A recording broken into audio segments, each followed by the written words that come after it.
Hello and welcome back to the AL Central Rundown. With me today is, I'm Lee. And I'm Dan. and kind of just three of us. It's just before the 4th of July holidays. The All-Star team was just announced. Talk about that a little bit in a little bit, but first let's talk about for some reason we'll talk about the standings, even though I don't know exactly nothing has happened. So here we go. I did add the playoff odds. The Tigers, 12 games in front, and they've only played competent baseball in their last 10, and they've gained 2 games. Good on the division. Cleveland has now slipped underneath 500. The Twins have fallen even more under 500. Slightly below them as the Royals, and then the White Sox. Underneath here, I brought this up for the laughs because certainly it's not going to matter for a lot of these teams, but the playoff odds. Over here is the current playoff odds. The Tigers have a 99.5% chance of making the playoffs. Sorry, I screwed that up. 99.9% chance of making the playoffs. The Guardians have a 12% chance. Kansas City has a better chance than the Twins at 6.5, 4.5 for the Twins, and less than 0.1% for the White Sox to get in. It's been dire.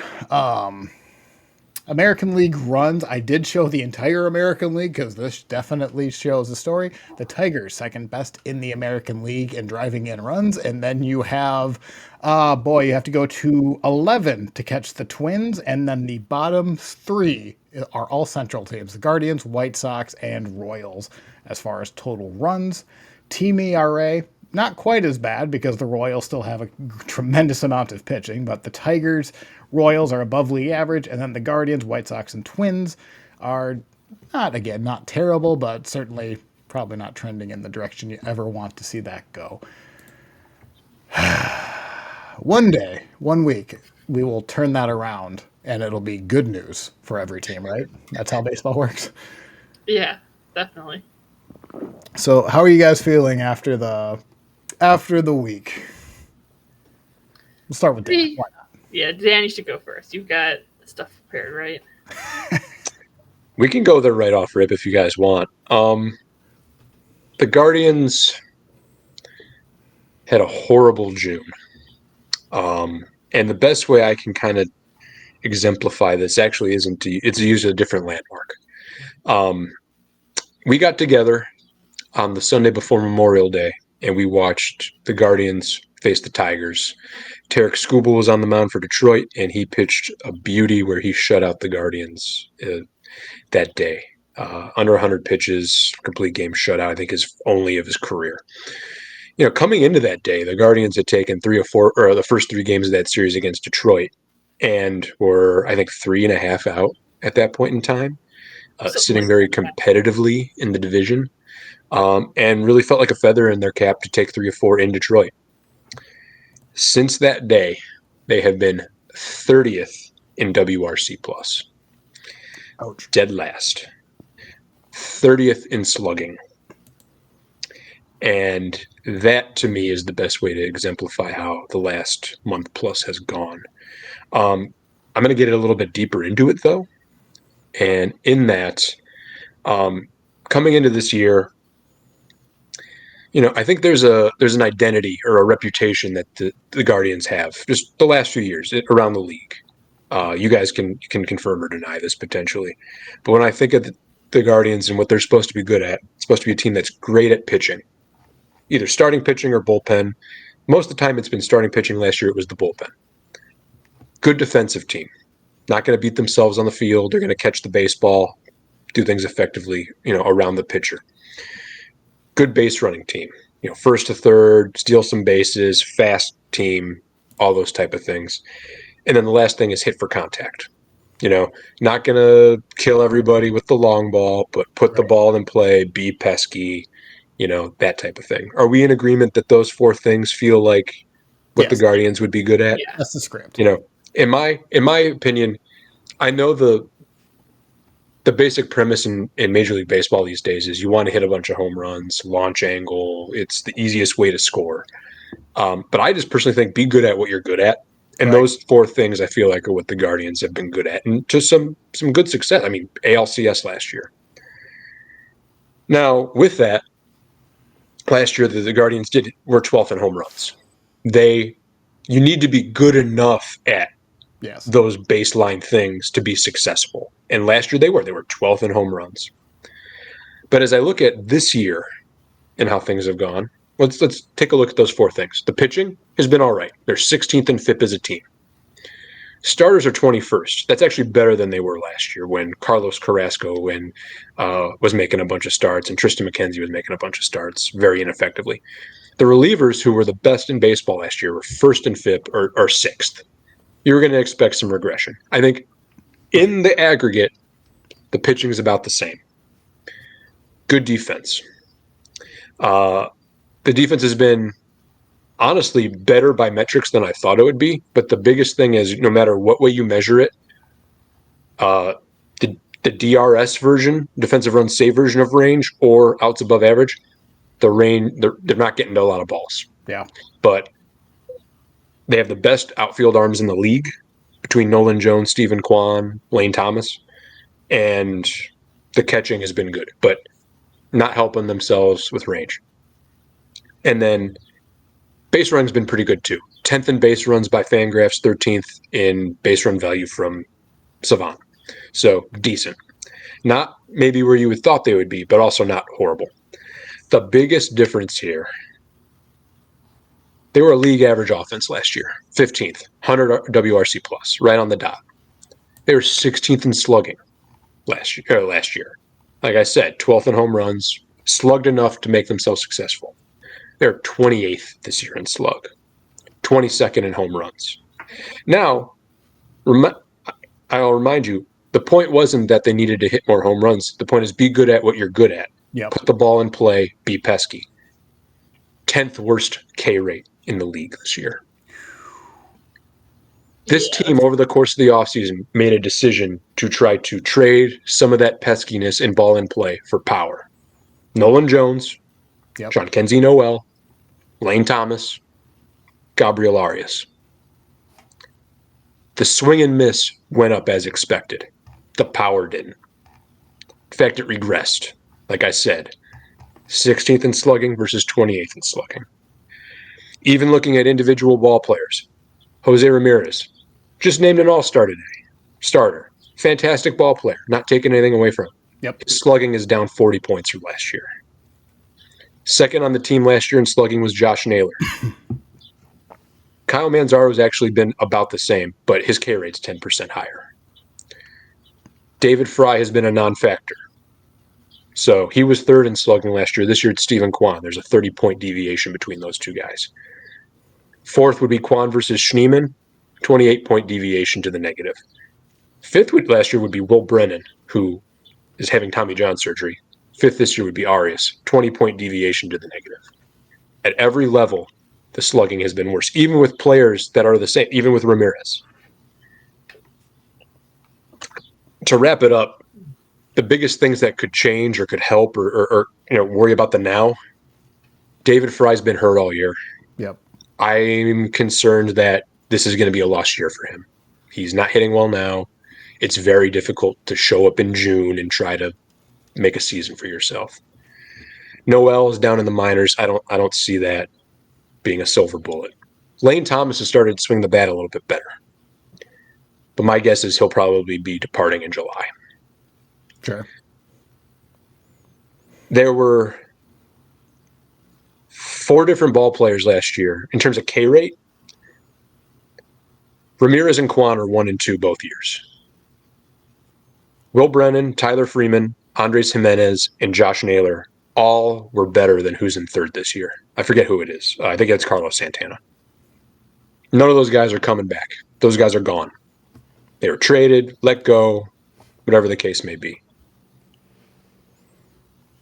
I think the more likely scenario here is Lane Thomas is traded, Carlos Santana is traded, and that opens spots for Chase DeLauder, Okay. top prospect, and CJ Kafis, who we talked about last week, top prospect.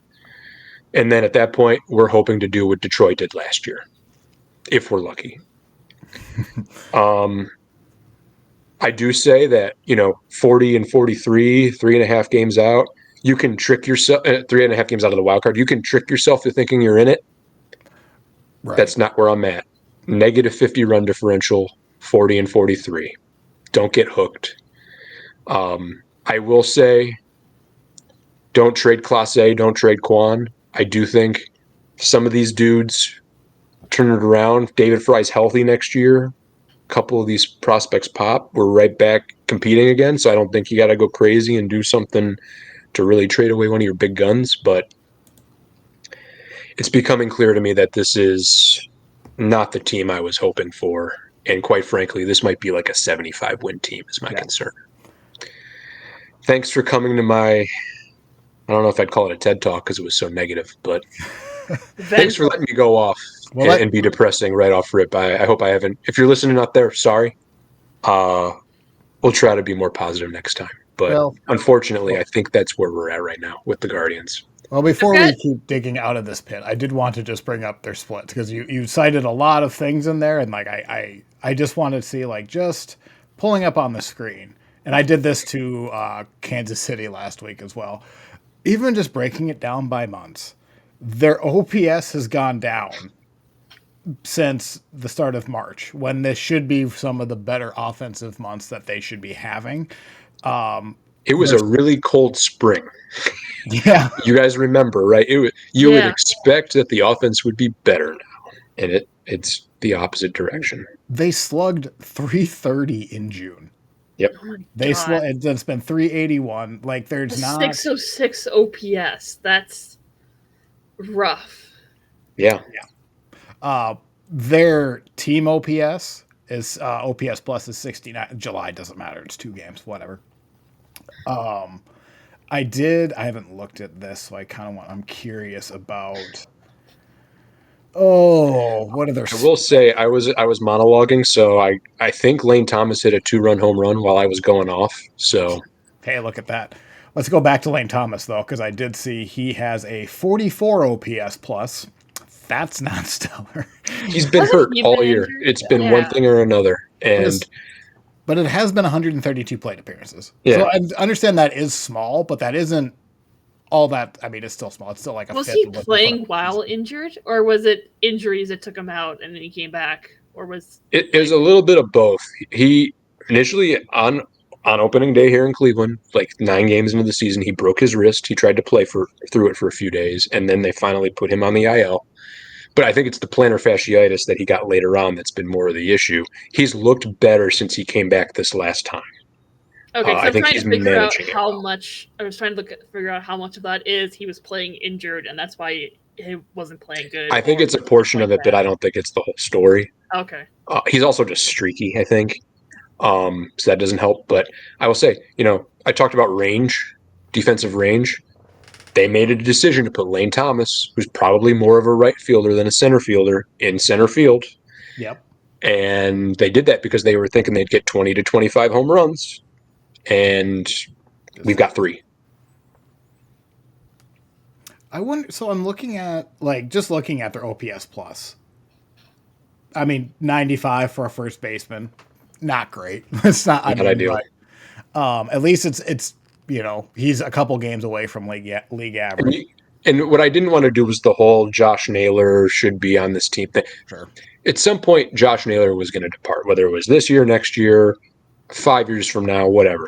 But Carlos Santana is a Major League Baseball player in his own right. And you needed to have more out of him. Yeah. So far. Schneemann, perfectly fine for a second base. 96 OPS plus. I'm going to guess that's around what a second baseman is. If you're just he gets on base a lot. He gets compared to second base.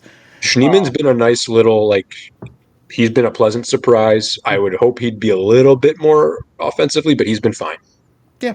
I mean, Arias, I think, I'm trying to remember your season preview. I think were you high on Arias coming in? I wasn't. I was actually not, and I didn't think he'd be on this team this long. And he had a hot start, and that was it.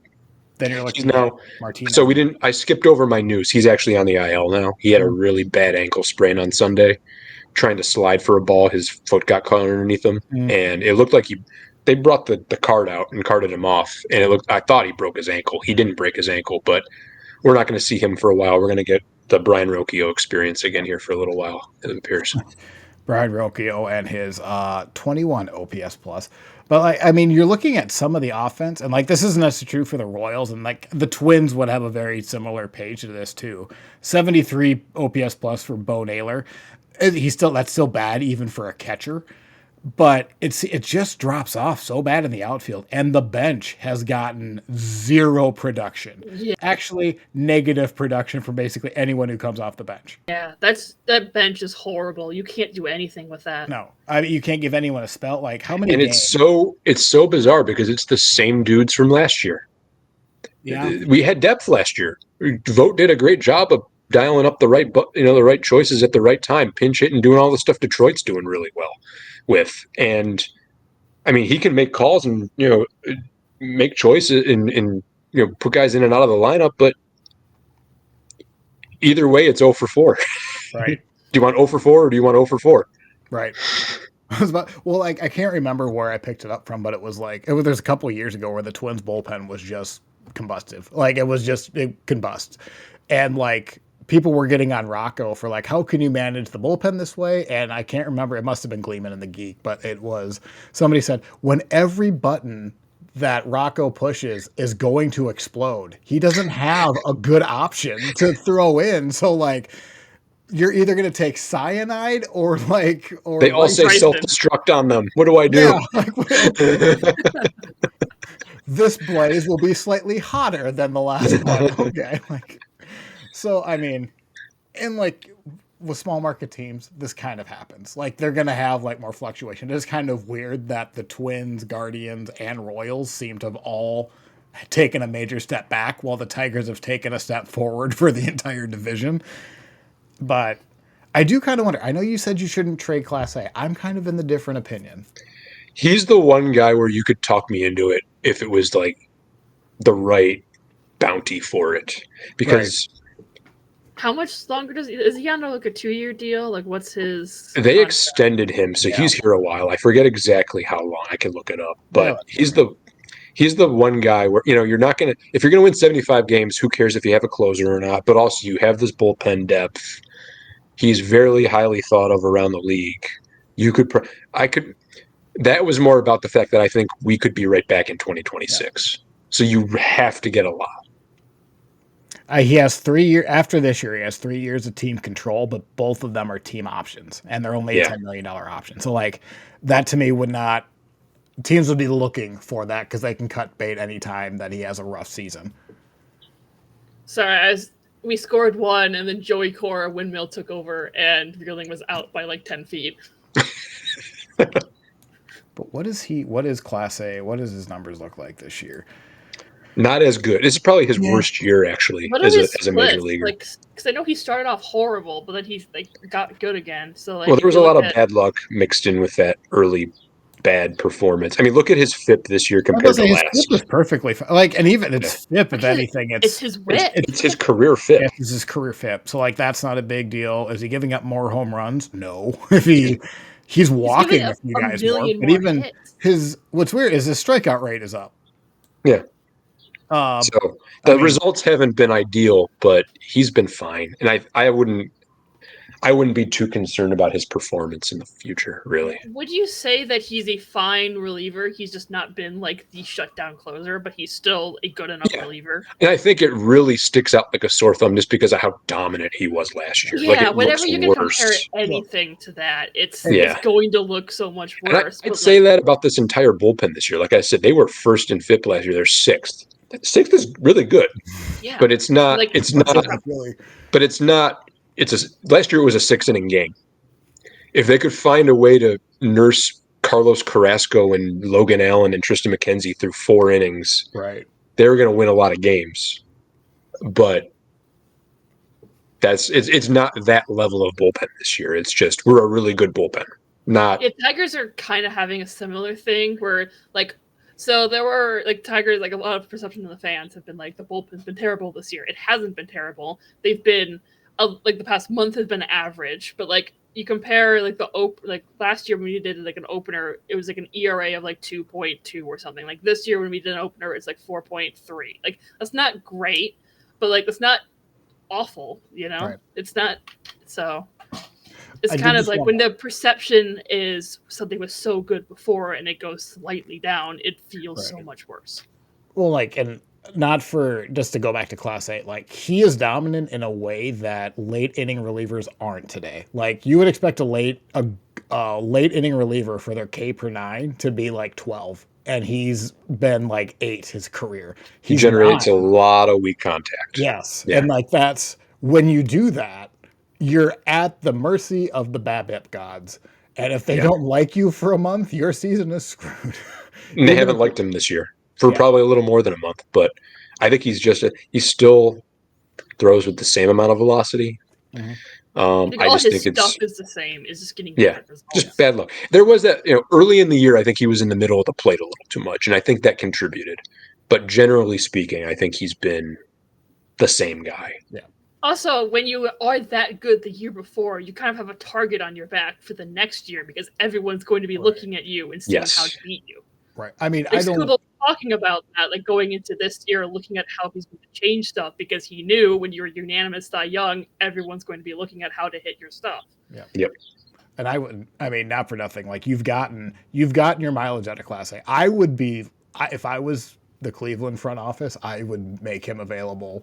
Like, and just to see, like, because you now have the expensive part of the contract coming out. You can cut bait at any time, so don't get me wrong. But if you're going to get a lot of prospects for a late inning reliever, like you can find, especially if you're Cleveland, you can develop the next Class A.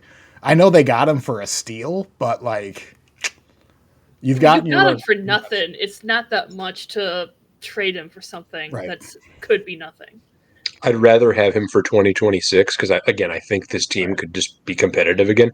But again, for the right, it would need to be young, cost controlled, but also has a track record so far of being proven Yep. that type of player or two. We could talk about it, Yeah. but Which I just I don't know that they'd get enough. I don't think you would find his It'd be track really record hard to on the find. open market.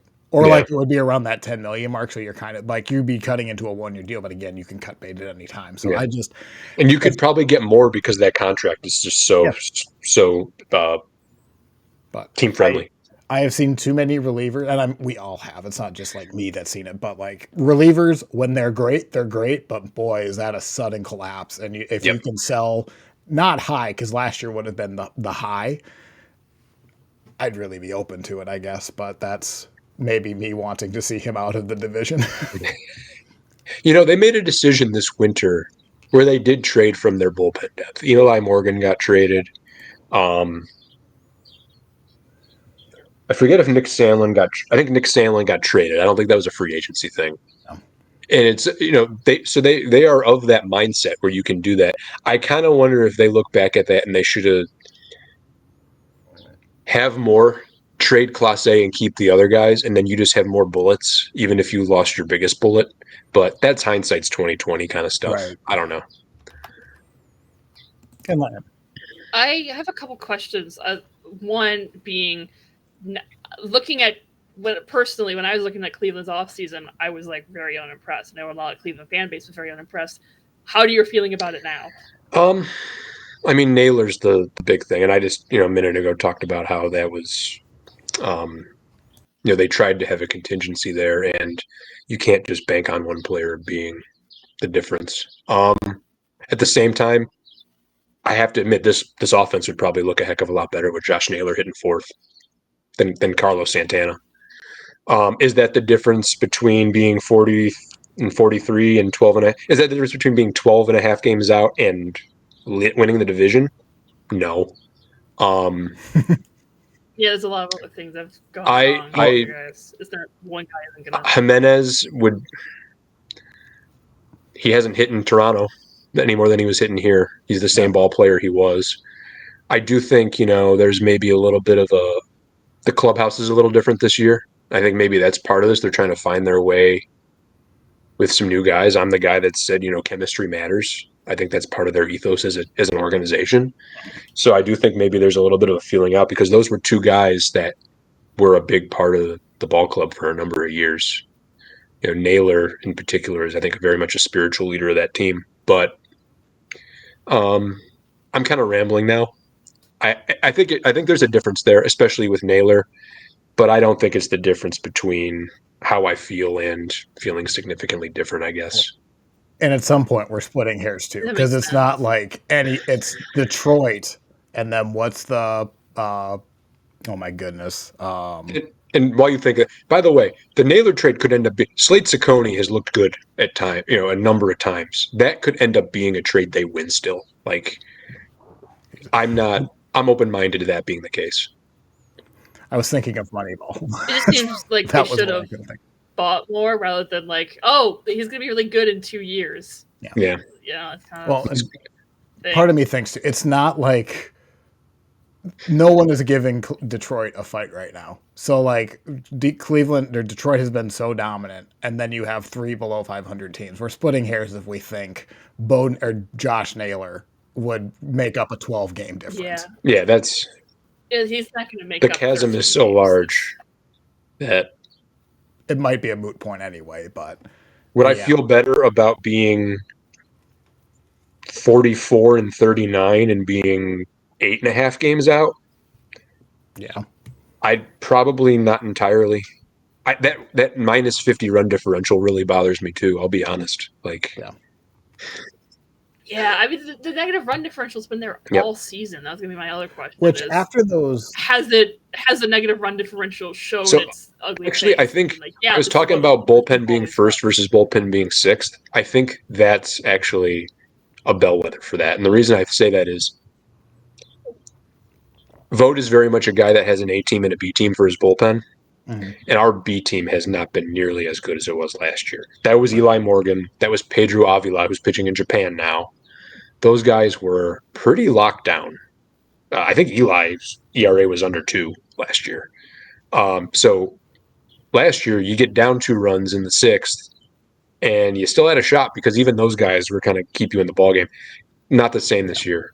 Jacob Junis, Kobe Allard, Matt Festa have not been of the same caliber. And so a lot of games where you're losing 2 by 2 in the 6th have been losing by 4 in the 8th. And that's exaggerated that run differential. A lot of games that were closer last year aren't as close this year that are losses. Yeah, that makes sense. I wonder. You'd have to add in an anemic offense, wonder if you look, and it doesn't matter. That's the other part of it. Sorry. Yeah, how many games have you had now where you've had more errors than hits? There was 2 in a row at one point in time. Yeah. I can think of 3. The 2 in a row, and then Skubal shutout was also another one of those. Defensively, the range and just they haven't caught the baseball. Like, I know we don't think errors are that big of a deal anymore, but they kind of are. Because I get the argument, because if you're ranging for a ball and you muff it, that's an error, but it was a tough play. There's a lot of routine plays that aren't being made. Mm-hmm. And well, and I think the point with the errors too, it's was the play made or was it not played? Or was it not made? And if it was like whether it was a hard chance or not, sorry. Oh my God, that was almost a grand slam. Okay, thank you, Danny Colom. Sorry for the microphone scare. Sorry, everyone. Jesus, that was scary. It was like 5 feet away from a grand slam for the Marlins. But yeah, I mean, if they're not making the plays they were making last year, regardless of their routine or not, that still doesn't matter. It's still not being made. I'll say this. You were talking about trading Class A. When I started this exercise today, I was very much more of that mindset. And I talked myself off the edge a little bit because some of the other I was expecting the defense to have been worse than it was. I was expecting honestly the pitching to have rated a little bit worse than it did. The base running to work. It ended up being, okay, we haven't scored is the big the big overarching thing. It wasn't that we're actually all terrible at all 4 of these facets that we're supposed to be good at. Yeah. It's this one has gotten really, really bad. Yeah. Yeah, I mean, you can mask poor base running or defense if you just outscore everyone. That's what the Yankees hit it over the do. fence a bunch of times. You don't have to. Yeah, if you can hit well enough and you can score enough, it's fine if your pitching and defense isn't that good because you could just Yeah. score more. Can I actually use that to kind of blend in? Because that was like a really good segue. Because like I wanted to just show the Twins roster kind of like what we did with the Guardians here, and that's a lot of the same point. It's not that the pitching hasn't been good, especially the last month. But if I don't remember, rewind this 6 weeks ago, the Twins were top 3 in the American League in pitching, and then June happened. But just looking at, I think Dan, you and I might have done the same exercise. We wanted to look at this roster and be like, what is like, how is this self-destructing? And you're looking at, like, this is just all of their players, right? So you have Jonah Bride, who has given them nothing. Oh, wait a minute. This is a terrible grid. Sorry, I took that from Baseball Reference. But, sorry, I'm going to take that back. But if you look at collectively the names on the Twins roster, they're not bad names. Like they have, like Carlos Gray has underperformed. Buxton has been great. Royce Lewis can play good. Harrison Bader's had a pretty nice season. Willie Castro's had a nice season. They've had some individual. You look at the names and you look at their numbers, and it isn't terrible. But then collectively, they're 5 games under 500. And at some point, the same players on this team aren't going to click. Then it's just not a good team, regardless of if you look at individual players and go, that's pretty good. That's good. I believe in him. This is underperformed. The whole thing is breaking down. It doesn't matter if you like the names or not. And then you look at the Twins bench, same thing. It's a bunch of players who should be the 12th guy or 13th guy on the bench, and that's their entire bench. And there's no roster flexibility, and it's just the pitching just had a terrible month, and bad enough to the point where you can't like cancel that out. Say, ooh, they just had a bad like 2 weeks. They had literally the worst. They had a 7 ERA in June. All the pitching staff. That's not a fluke. That's too big of a sample for it to be a fluke. But well, let me ask you this. And Go not ahead, to, Lee. like, But I do have a question. One. I was gonna say, not to like rub it in or anything, but like you look at the Tigers and it's the complete opposite story. Like you look at the Toledo Mud Hens lineups every day, and it's like 5, 6, 7 of those players in the lineup have major league time. So it's like Andy Ibanez has been looking really rough. That's fine. We can bring up Jahmai Jones and he's hitting 300. Like we have depth that we can go to, but when you don't have any depth that you can go to, those guys who are supposed to be better can never reset or like take some time off and like figure it out. You can't go back down to the minor leagues and figure things out if there's no one to bring up to replace them. I'll add on top of that, because Detroit, like, again, the bench is not the reason that Detroit is 12 games up. It's because Detroit has been the best team in the American League all year. And I don't think it's even, the Yankees are struggling right now, so it's really easy to say that. But the Tigers, it's not like they've been particularly healthy. They have been down a guy or two pretty much all year, and they've been trucking on. You can have questions over their pitching. We've had 3 pitchers for the past. Well, I would have. We've been going on questions over their starting pitching, but it doesn't matter if you're going to score 6 to 8 runs a game. You can have a 4-run start if you're going to score 6 or 8 runs a game. And then you also got to think like, yes, the depth for Detroit has come through massively. When you look at the Twins or the Guardians or the Royals, it hasn't been there. It has failed. Like almost all of the players that you're like, maybe they can be good this year, they all took a step back. And that's Edouard Julien for the Twins. That's Jose Miranda. That's Royce Lewis. If you want to look at Arias, if you want to look at Noel, if you want to look, take a pick. Lane Thomas. When I did the exercise, I left Noel out because he had like 180 plate appearances. Yeah. But he was 3rd in slugging on the team last year, if you counted him. And if you didn't, it's and this year he was unplayable. Right. He was unplayable, and you can argue that was because he didn't have enough at bats, but he didn't do anything to earn any more. That's for sure. Right. Well, what's he doing in AAA now? Is he doing? Have you checked? To be honest, I don't know. I can look it up. I've seen some highlights. He's hitting home runs. The thing I was going to ask you, Eric, was I feel like you could take most of this roster for Cleveland and run it back for 2026 and very well may get a more positive outcome. I feel like the Twins are in a different position, but can you speak to that? I mean, I can see. I think they're going. What's really hurt them, I feel, is they have done absolutely nothing with the roster in 3 years. They had been banking on Julian being good, Miranda being good, on this pitching pipeline, like taking a step up. And some players have. But the last player that I think they signed for over $10 million was Carlos Correa. And it's been, sorry, Santana even took $5.5 million. They've done nothing with the roster in 3 years, and the players they were banking on have done nothing or have taken steps back. So I think I said this a couple weeks ago. I don't know. You see Buxton, who is phenomenal. Correa has taken a massive step back. I have some confidence that he will at least, be a decent starting shortstop, but I can't count on Carlos Correa to be a starting shortstop or an all-star caliber shortstop, at least until he proves otherwise. This has just been the roster. And you can say, and it's not even like I'm not going to go on an anti-ownership rant, because the front office had pieces to trade. You could have traded a Julian and a Miranda when they had some semblance of trade value. But now you're looking at, they have a farm system that's coming up, and it's decent. We saw them last. They have some good pieces. Definitely still injury risks, but if you're Byron Buxton and you're holding the baton of the future of the Minnesota Twins, and you're looking to hand that sucker off because you're 31 years old and you can't necessarily, he's going to start declining. Who is he handing it off to? And you look at Matt Wallner, who's struggling.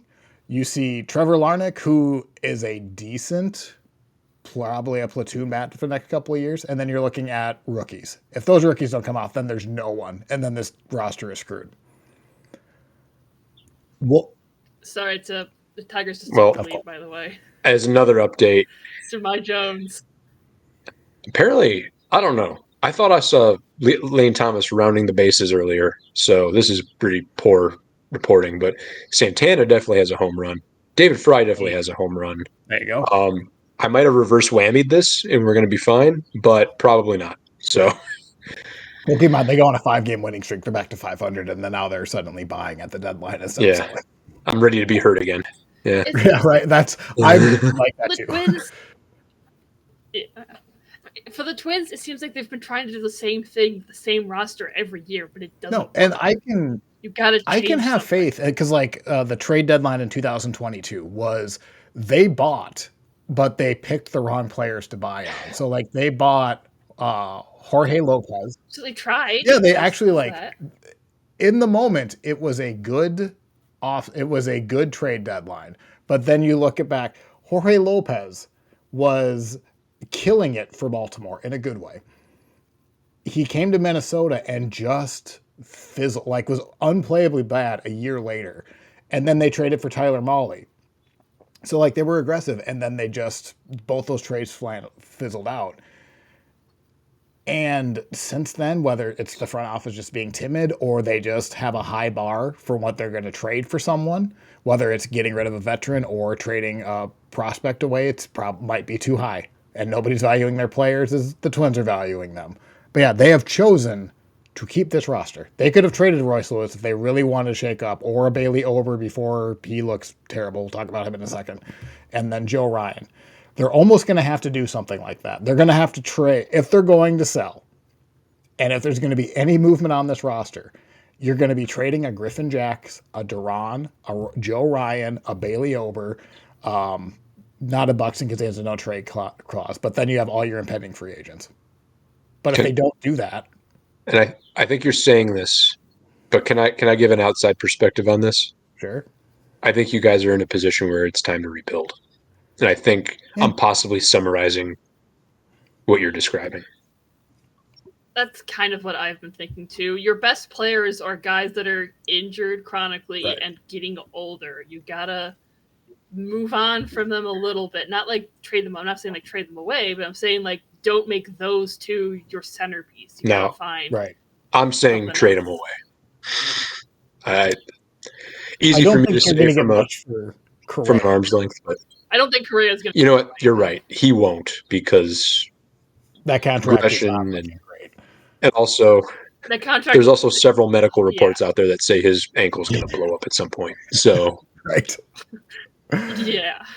If last year the Yankees didn't want to take Jack Flaherty, no one's going to be taking Carlos Correa and the detonation time bomb. Well, they would take him if he was playing like Carlos Correa because he only has like 3 years left on that deal, and then it's a bunch of team options. So it's not like, but he's just not playing well. If they do, I think rebuild might be too strong. I think it'll be, if you're going to deem 2026 as a not competitive year, I think you can view 2027 as, depending on how you view this trade deadline, because they do have some pieces they can trade to rebuild the farm system. And then you're just back at, I mean, you hope you have young players that can come up and overachieve, or their team is still up for sale. If you have a new owner who wants to impress the fan base and wants to put in $50 million, like that's another way to do it too. This is your advertisement, your campaign. Yes, that's exactly it. But we'll see. Not to like jump on ahead of your news, but I wanted to Rocco. What's his deal? Do you guys, so does the Twins fan base like him? Want him gone? Because I know he just got his option picked up. Does the Twins fan base like any manager? Like, to me, he's fine. Like, I don't think he's lost the clubhouse, but I don't know that either. There's no way for me to know that. It's not that I'm indifferent. I like him more than I dislike him, but I also don't view managers as being as important as other sports. Like, the manager is only a part of what the team does, where like an NBA coach like has real, can actually like impact a game, or an NFL coach can have a bigger impact. The manager puts the lineup in and then hopes a bunch of coin flips go his way. Yeah, I feel like there's only really a big difference between like the top 5, the bottom 5, and then everyone in between. Like if you have the number 9 manager versus a number 19, it doesn't make a difference. I'll say this, for them to extend Baldelli now, given the situation you get, the organization definitely likes him. That seems to be the case. What I think what's unclear, it's not like he just signed it 2 weeks ago. They think he signed it probably closer in spring training. The news just came out that it happened. They didn't give a timeline of when it happened. But it could also just be a moot point, because I think this front office, if there's new leadership, if there's a new owner, the owner's going to probably want to bring in his own guys for a front office. Yeah. So there's no guarantee the front office would stay regardless of how they do. And that also includes Rocco, because what's he making? $3-4 million as a manager? They won't care. They'll just cut that. What do they care? I guess maybe the answer would be different now that we know that Zapping got picked up. But I can't remember if you said, if the Twins don't go on that 13-game win streak, do you think Rocco is gone this time? Like, that's what I was thinking, too. Like, there's no way you keep him after the collapse of last season and the horrible start. That whole time frame where the Orioles fired their manager and the Rockies fired that manager, I think if there was no win streak, Rocco would have been, right at that time, he would have lost his job. Because there was like a 70, 60-game stretch where you guys were like the worst team in baseball. Or like down there. That's increased. Going back to last year. Take out, what are the Twins? The Twins have won 30. What have they done? Take out 13 games off of their win total. And that is a 27 and 45 win team. Good job. Yeah, that's rough. So, it's a big, I think I don't know what to do with the deadline. My instinct is I think that they will stand put again, which is going to be really frustrating. Like, it's one of those, like, shit or get off the pot. Like, make it, I don't care what you do, but make a decision. Like, good, bad, or otherwise. But if you just sit and do nothing for the 3rd trade deadline in a row, that to me is worse. Because now you're just like, well, no, we don't care. I might not be in this job with the new owner. It just make an effort. Take a risk and like trade a Duran, trade a Joe Ryan. I don't want to necessarily like pitch these because they're the Twins' best players and that would be a severe setback, but change something because this group of players is not working. There The fact that they did nothing, basically nothing, at the trade deadline last year is like egregious to me. That was There are ridiculous. individual instances where I can see making an argument that doing nothing at the trade deadline is the right thing to do. Yeah. For you to have that be the case 3 years in a row is a statistical impossibility, in my Yeah. opinion.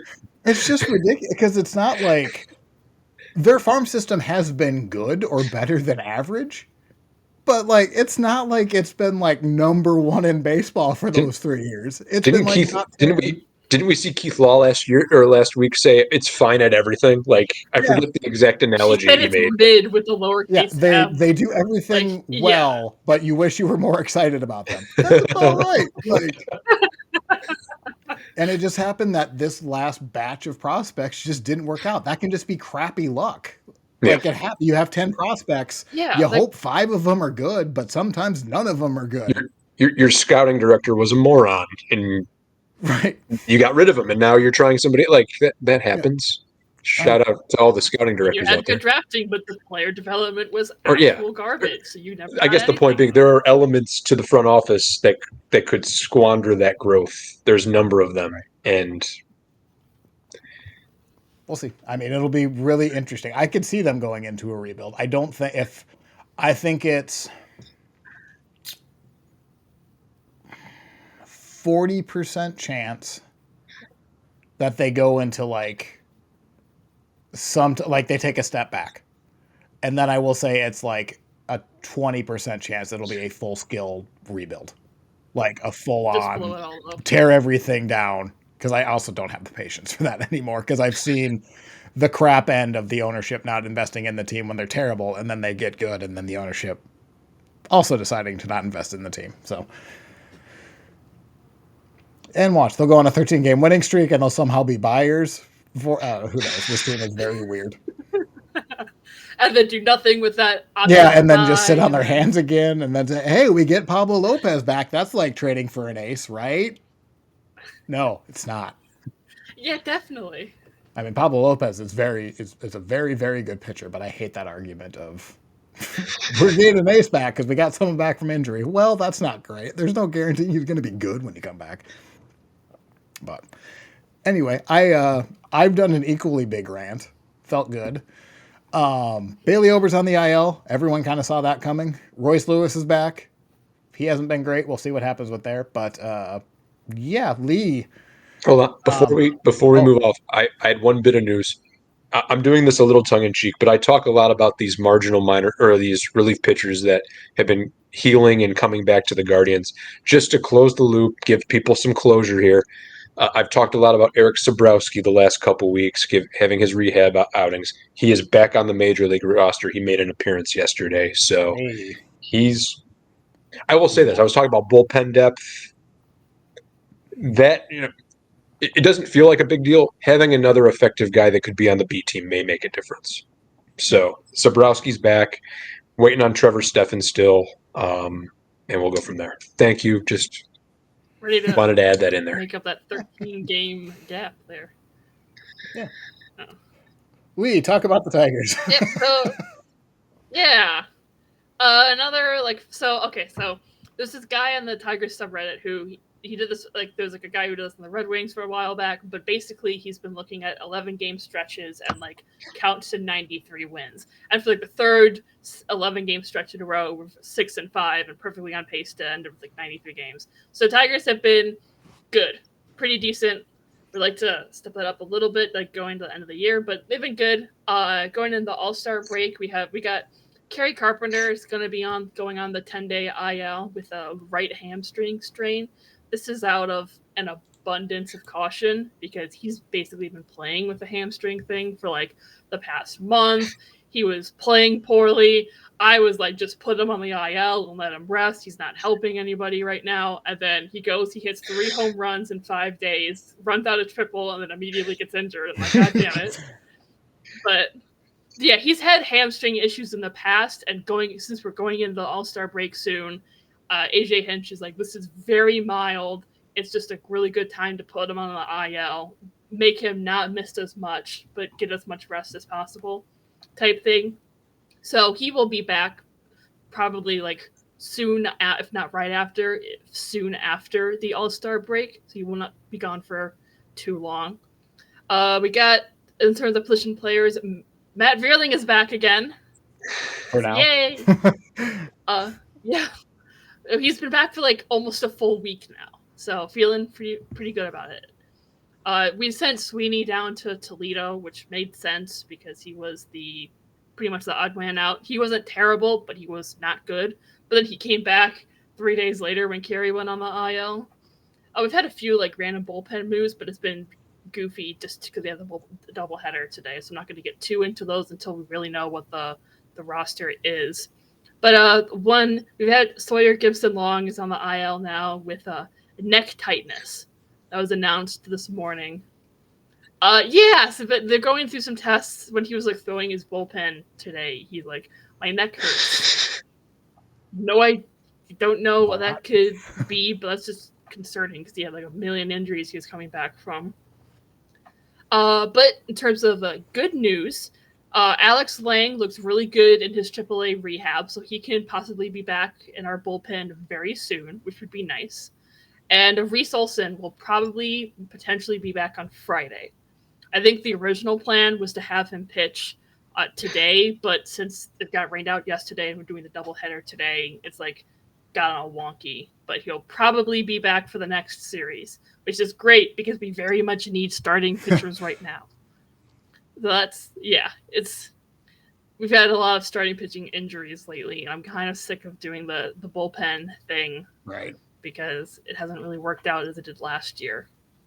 And then for some fun, good news. So the Erie Seawolves have the John Oliver team announced the rebranding. Yeah, they're going to be the Erie Moons, and it's because in like the 90s, some guy named George Moon found mammoth bones in a lake near Erie, and so it's the designs are actually like really cool, and I'm definitely getting a hat because they're like really cool designs. I thought that was supposed to be a permanent rebranding. So did I. No, it was very ambiguous at the time of what they're going to do. So like maybe in the future they might make this a regular like temporary rebrand thing. Like a lot of teams will do like a reoccurring bit. I mean, I think that's pretty popular with minor league clubs right now. Yeah, but like I don't think it's going to be permanent. I mean, I think they'd have to like do a bunch of things like up the chain to figure that out, and I don't think they can like make it permanent because John Oliver told them to. But well, I mean, I like the Moon Mammoths better than I like the Erie Seawolves. I don't know. Like, the Moon Mammoths is very cool. Right. So plus, like Seawolves is a carryover for when they were the Pirates affiliate. So it makes more sense to be a little more local, if not Tiger related. It's boring. I do like Tiger's name. I don't know if we know this or not, but I feel like minor league clubs do have a lot of autonomy because like they're independently owned. They're affiliated with the club, but they're not owned by the club. Yeah. So I don't know how much of like the thing there is with that. I don't know how that works. So like if the Seawolves wanted to permanently change to the Moon Mammoths, would they have to get approval from the Tigers? I don't know. Like, I wouldn't think so. Like, I don't think they had to get approval to, like, do the temporary John Oliver thing. But, I don't know. There's probably, like, legalities and a whole I'm sure. I have no idea. I don't know, but it looks really cool. The only thing I could think of on that is if the name changes and somehow going to affect the brand of the major league team. Right. But yeah, this would have no effect because it's... Yeah, it's not like if they change it to the Erie Suck Tigers, then like the Tigers would probably have a or like problem or they change it to like a name of a different team. Like right. That's the only thing I could think of. We're gonna be the Erie Twins now. They'd be like, no, you can't. Well, the way the Twins are playing, they could use that type of competition. Just swap the rosters. Well, even that, are the Indianapolis Indians still a thing? Yes.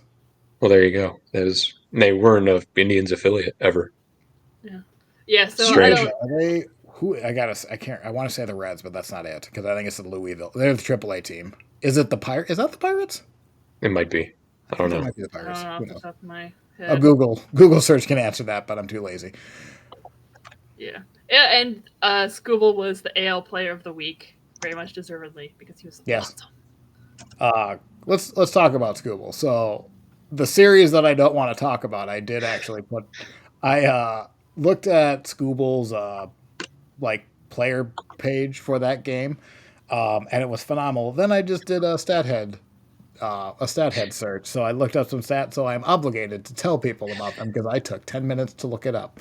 But so I just since 2023, which is like his first I think Came first back from injury.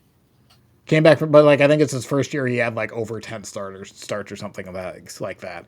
So since 2023, this is everyone with 60 starts, so 62 total pitchers qualified.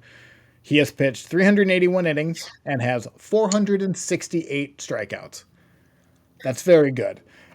He leads baseball in ERA, hits allowed, runs allowed, FIP, home runs per nine, WHIP, and win loss percentage. That's with his division. And then he is second amongst those qualified pitchers in strikeout to walk rate. Yeah. Could we like just give him the Cy Young now? Because he's been phenomenal. He's been insane. No.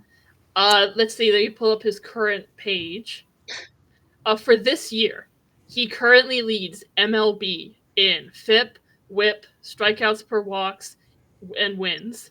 And he leads the American League in strikeouts per nine. Yeah. Like, he is on something else. So this is just the last game against the Twins when he shut them down. So like there's a lot of like random stats I want to like talk about down here. So one, he threw his changeup more than his fastball, which is really scary because I thought he was just a fastball heavy pitcher. But if you look at fastball, he throws his this year he's been throwing his changeup almost as much, if not more, than his fastball. On his changeup, the Twins had 23 swings and 15 whiffs on the changeup. If take that over, they had 7 called strikes. So of all of his changeups, it was either a called strike or they've missed it completely 58% of the time on that pitch. It doesn't get much better. They missed 35% of the time on his fastball. He third of the time on his slider. He only threw like a couple knuckle curves, but they didn't have a chance. Like they didn't have a chance that entire game. No, like he could throw the changeup to the same spot 3 times in a row, and they'd strike out swinging all 3 strikes. Even look, his changeup swing percentage outside the zone. The Twins swung it at 64%. Like it's nasty what he does. It's almost illegal what he has been doing. Yeah, last week I made a joke because they were on the Sunday night baseball. I made a joke. Oh, you get to watch the Twins strike out 10 times against Skubal. I'm sorry to report, Skubal did not get 10 strikeouts. He got 13. Yeah, I was about to say it wasn't. Not he struck out 8 out of the first 9 batters. By the time he got to batter number 11, he struck out everyone on the roster. Not on the roster, in the lineup. Yeah, he was insane. 7 innings pitched, 93 or 94 pitches, 1 walk, 1 hit, 13 strikeouts.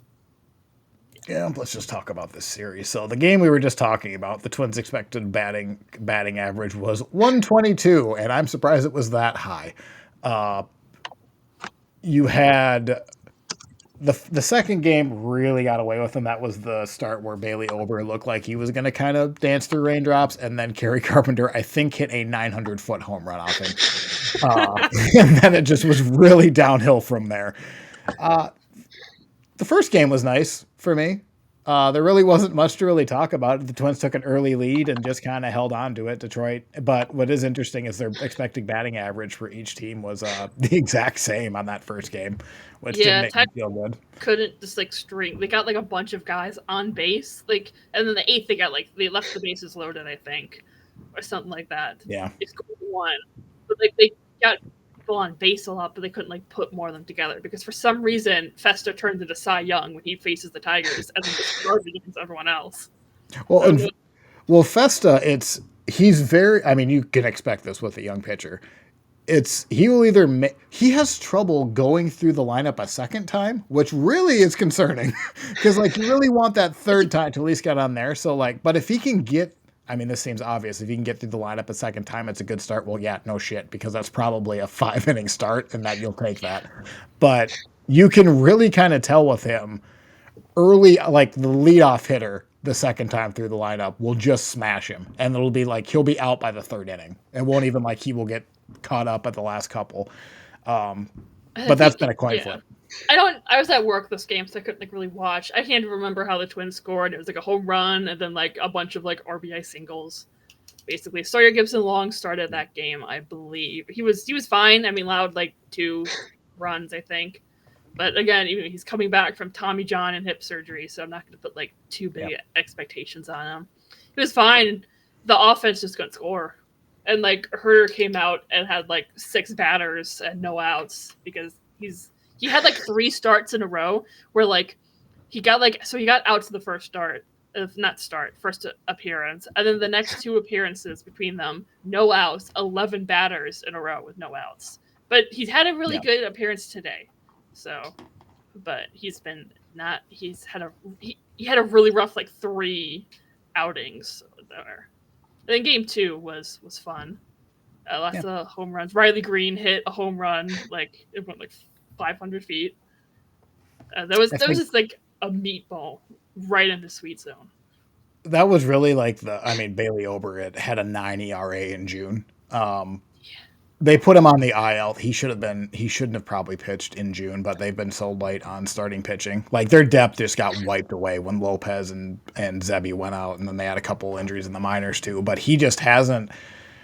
They keep saying that it's. I think he went on the IL with a hip impingement, which I don't know what that is supposed to convey, but it seems like I think this is a wink, wink, go on the IL, like because he's been saying something about his mechanics have been off all year, and I can believe that because he's a 6'9" dude. I mean that there's a lot to get right there, but I don't know. He's missing about 1.5 miles on his fastball, and I've talked about it a couple of times. He doesn't have a lot of fastball to lose, so to go through the Tigers lineup with an 89-mile-an-hour fastball, you're asking to get crushed. And I read a really interesting article, I think from Jason Beck, the Tigers writer for MLB, about Game 2, and it was like really, he's basically said that this is like highlighting how much these 2 teams have changed. Because historically speaking, Ober has been very good against the Tigers. Historically speaking, the Twins have been very good against Casey Mize. Very opposite for that day, right? Right. Mize allowed the 1 2-run home run against Buxton, and that was it. And Ober just got smashed. Yep. And I mean, it sucks because like Ober has been very consistent. He has like 2 blow-ups a year, but then you're talking like 3.50 ERA pretty much the rest of the year. Like very solid. And it's incredible what only 1 mile an hour of fastball will do for you to be hittable. And like, I don't know, it's just, I think I saw his K rate has gone down by like 5%, and it wasn't all that impressive before. And his hard hit rate went up, I think near the same point. Like it's been really sad because he has been so dependable for the last couple of years. Tigers were blowing their lead in the 8th. Good. He gave up like a couple walks and then just an RBI triple. Looks like that scored 3. They're down 6-4 now, and still no outs in the 8th. That's cool. Yeah. Is there anything else you want to talk about for that series? I wanted to shout out the ESPN2 broadcast. I think it was. I thought it was really funny how they were like really hyping up the first matchup with Buxton and Skubal, because Skubal in 119 starts at the regular season always throws a fastball, and Buxton has a 60% swing rate on the first pitch, and then Skubal throws the changeup. And then like everyone was so disappointed, and Buxton didn't swing it. It was a changeup outside of the zone.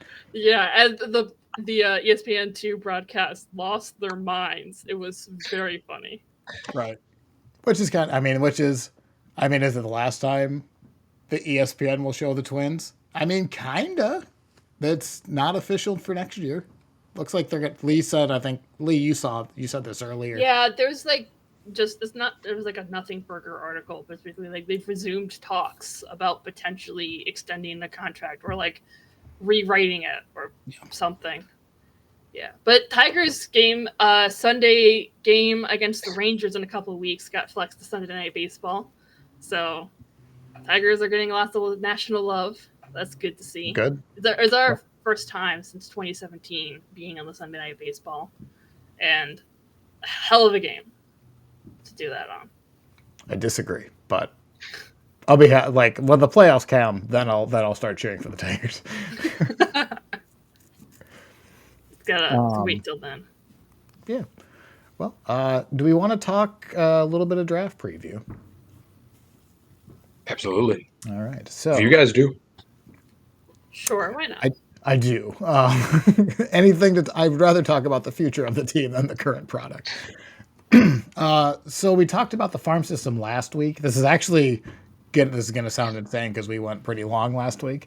This was actually supposed to be part of that episode, and then I think we got 2 hours in and then realized we had this whole section left. So I don't think any of us are going to even pretend we know anything about the draft or the prospects that are about to be drafted in 3 weeks, but we can kind of give you an idea of what the teams have done, and then we're going to look back at their previous results from the last 10 years. So for those who are interested, this is the 2025 draft order. The White Sox have the 10th pick, I believe, because they didn't get above the spending threshold. Is that correct? Or else they should have had a much better pick than 10th. I think that was the highest they could get because they didn't spend X amount of money or whatever's in the CBA. The Twins pick 16th. Then we have Kansas City, Detroit 23 and 24, and then Cleveland goes to 27. The Royals did get a bonus pick. I didn't realize this was a thing, but the Royals get a bonus pick because Bobby Witt got top 3 in MVP vote, and because he was pre-arbitration, he was able to get it. And then the Twins get a compensation pick A, which basically means they're a small revenue team who doesn't like to spend money. So here's a bonus pick for you cheap bastards. The Tigers also get 1 too. I did kind of miss that. Yeah, so I did again, we're not going to go through through all of the prospects or like what kind of draft this is going to be, but I did look. So again, we're looking at the 20/80 grade scale. A 50 is average for a prospect that you could project to be a future major leaguer. I just did the laziest type of looking up numbers. I just looked at what their overall grade was and counted how many of them there were there. So there are 6 prospects in this draft that have a total 60 grade. 3 of those are pitchers. Hip hip hooray. None of our teams are going to get any of those. We don't care about them. 21 prospects have an overall grade of 55. Only 8 of those are pitchers. And then 74 prospects have a grade of 50. 28 of those are pitchers. A lot of them college pitchers. So I think it's a pretty middle of the road draft. I don't think it's like viewed as like a generational draft. It's a decent one. Somebody is going to pick a 50 overall grade. Don't know how the heck they're going to do it, but go look at the MLB Pipeline's top 250. Your player's on there somewhere. Good luck figuring it out. But what we do know is we can look back with the view of hindsight and see how the teams have done over the last decade. So I just went into StatHead and just did first round picks since 2014 and then other notable picks. And then I did that from 2014 to 2022. And it's a very self-selecting list. I just did anyone that had a positive WAR or I recognized their name on the roster fairly recently. So we'll start off with the Guardians, and this really reminds you that the draft is only one of 4 ways to pick players, and thank God for that, because this is not always an impressive list. So these are all of the first-round picks for the Guardians since 2014. Anyone with a WAR with number in the grid on the right have made it to the majors, and woof, Not pretty. How do you feel about those first-round picks? Not good at all. It is not. So here's the thing, and we'll potentially get into this. My perception is I did some research myself today was the Guardians have been willing to take big swings in the first round of the draft, which I think I'm doing a little bit of Captain Obvious here. Like, that's your opportunity to get a franchise changing player through the draft, is obviously in the first round, your first pick. Yep. They, I feel like, have embraced that, and they have come up empty a lot. Yeah, you're not kidding. I looked through this list. I mean, just start at the back. Anybody remember Brady Aiken and the story with him? Yes, What was one of the his? bigger draft busts of the last century of the last 2000s. Houston, he refused to sign with Houston in 2014. Yep. Ended up going to an academy for a Oh, year. He was never. He was either injured or ineffective Yep. when the Guardians or the Indians at the time took him in the first round in 2015. Will Benson, pretty good Yeah. outfielder for the Reds now. Kind of looked like a quad A player for the Cleveland organization Mm. for his entire time here, and ended up taking off after he left. They didn't have a first round pick in 2017 because they signed Edwin Encarnacion, and that pick got taken away from them for that case. I believe Toronto probably got it. Bo Naylor, 2018.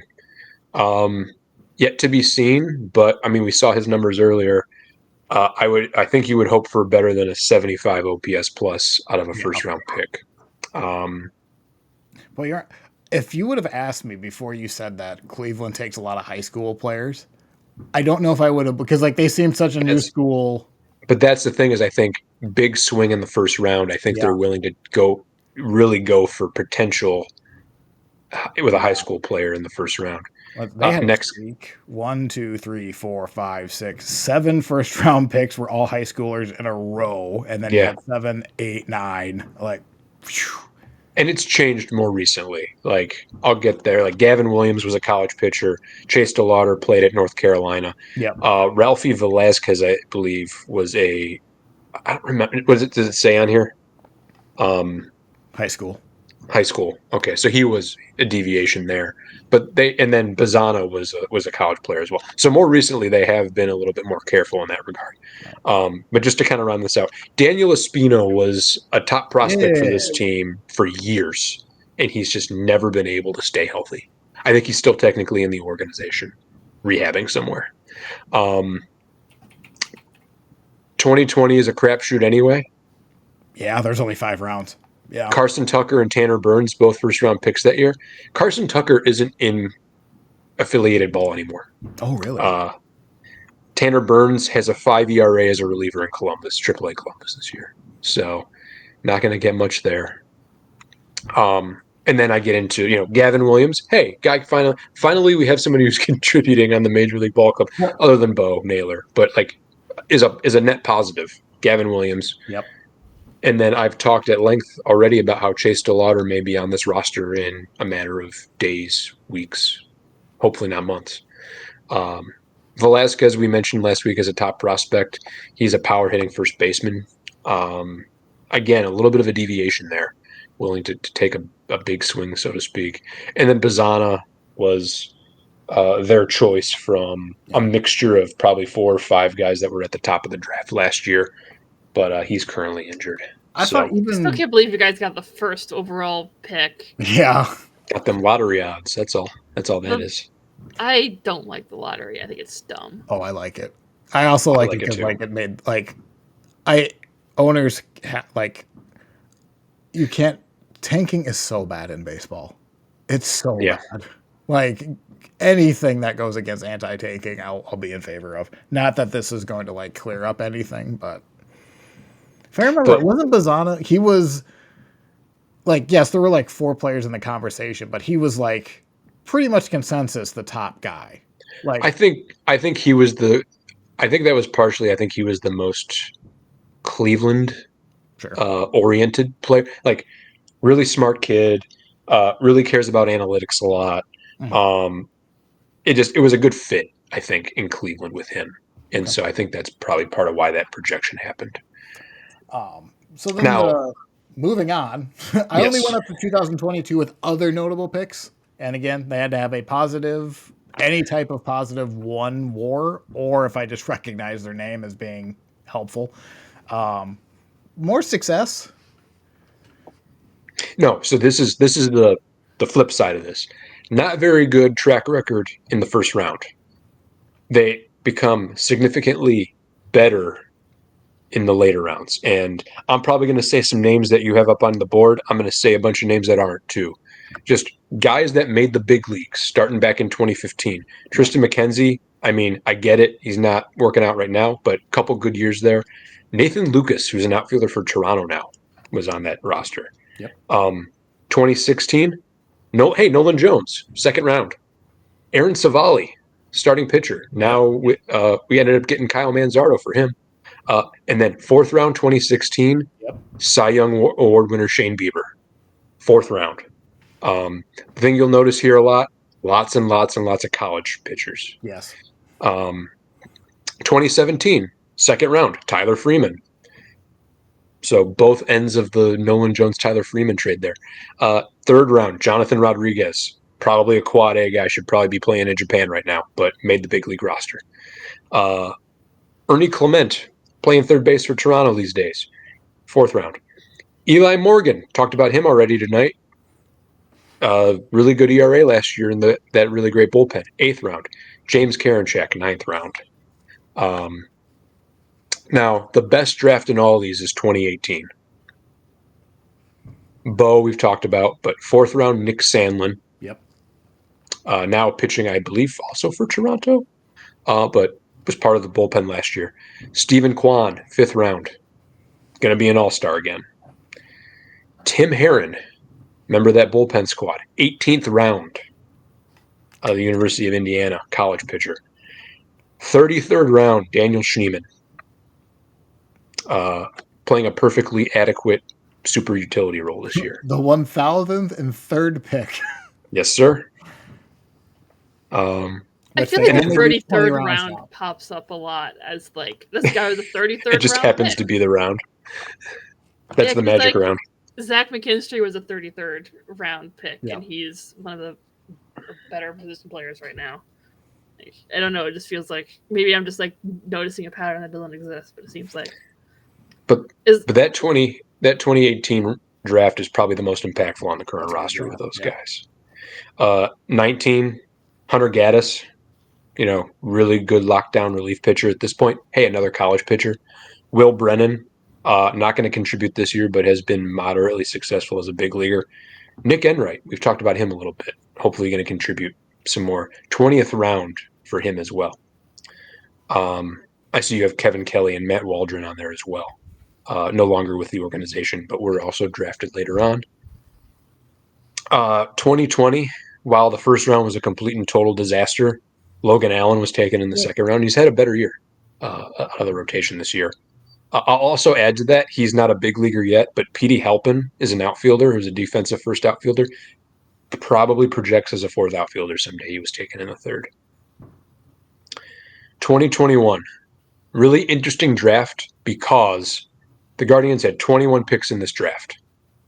21 in total. 19 of them were pitchers. Oh, so you almost did what the Angels did. Yeah. All but one of those pitchers was a college pitcher. Huh. They took Gavin Williams in the first round. Doug Nikhazy has had a cup of coffee in the majors this year and should be part of their future plans. He was the second round pick. But the real get here, as you can see on the screen, is in the fifth round, Tanner Bybee. Yep. Getting him in the fifth round, huge coup in that case. Getting off of that, that's the end pretty much of the major leaguers. I just want to say a couple more names in the more recent drafts, both to the positive and to the negative. Justin Campbell, who I believe might have even been a first-round pick. I might have skipped over this earlier in 2022. He hasn't pitched. He hasn't thrown a pro inning. So another big swing. He's a college pitcher, first round, but he's had elbow issues and has not thrown a baseball on a minor league mound. But there's a number, that 2023 draft, Velasquez, Andrew Walters, who I've talked about at length, who isn't going to contribute this year, but is hopefully a big part of their bullpen moving forward. CJ Kafis and Cooper Engel, who is probably going to be the heir to the catcher role if Bo Naylor doesn't work out. Those five guys have the opportunity. That's the next kind of Those guys plus Bazana plus DeLauder, that's the next hope, is those like 5 or 6 guys. To be seen, but that's what's next, I would say. Yeah. Go ahead. And I just didn't pick after 2022 because I mean, they're not major leaguers yet. I wanted to say those names because, and the one Alex Clemmy was traded. He was our second pick in 2023. He was part of the Lane Thomas deal. So he's already actually benefited the ball club in some form or fashion. To summarize, pretty good. This team's draft strength is college pitchers. That's what they want. That's what they get. And they're pretty good at developing them, I'd say. And then, like I said, DeLauder, Kafis, Engel, Bazana have a chance to right the ship on the position player side because it hasn't been great. But there's a crop there that could kind of. I believe that when we looked at the prospects last week, I think 9 of the 10 top prospects in the Guards organization were position players. Mm-hmm. So this is the opportunity to right the ship coming up here in the next year or so.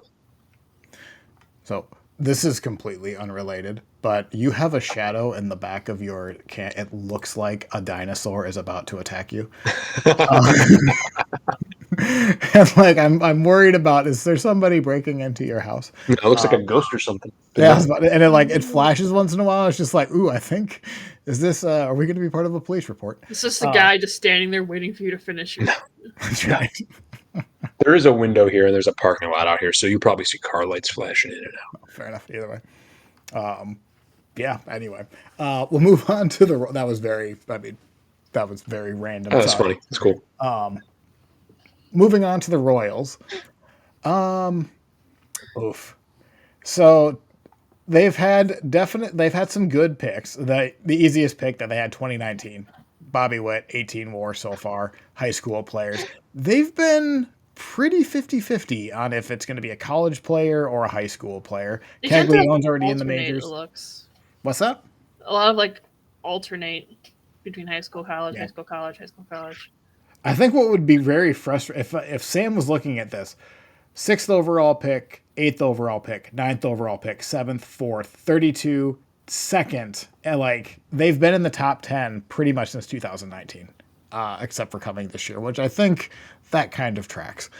We'll see what happens. I know Asa Lacey is a pretty promising pitcher for them, but Brady Singer, I still don't like. I'd have to ask Sam if he really would hit a reset on the Jonathan India trade, whether it's just he would still trade Singer and switch it to a different person, but overall he's been fine. Jackson Kowar, I think was on this year's team, or sorry, he was just a first overall pick. That was about Bubich was an 18. They're really starting to see promises for there. Nick Prado, who I remember, but not, can't think of really of a profile for him right now, but I don't believe he's in the majors right now.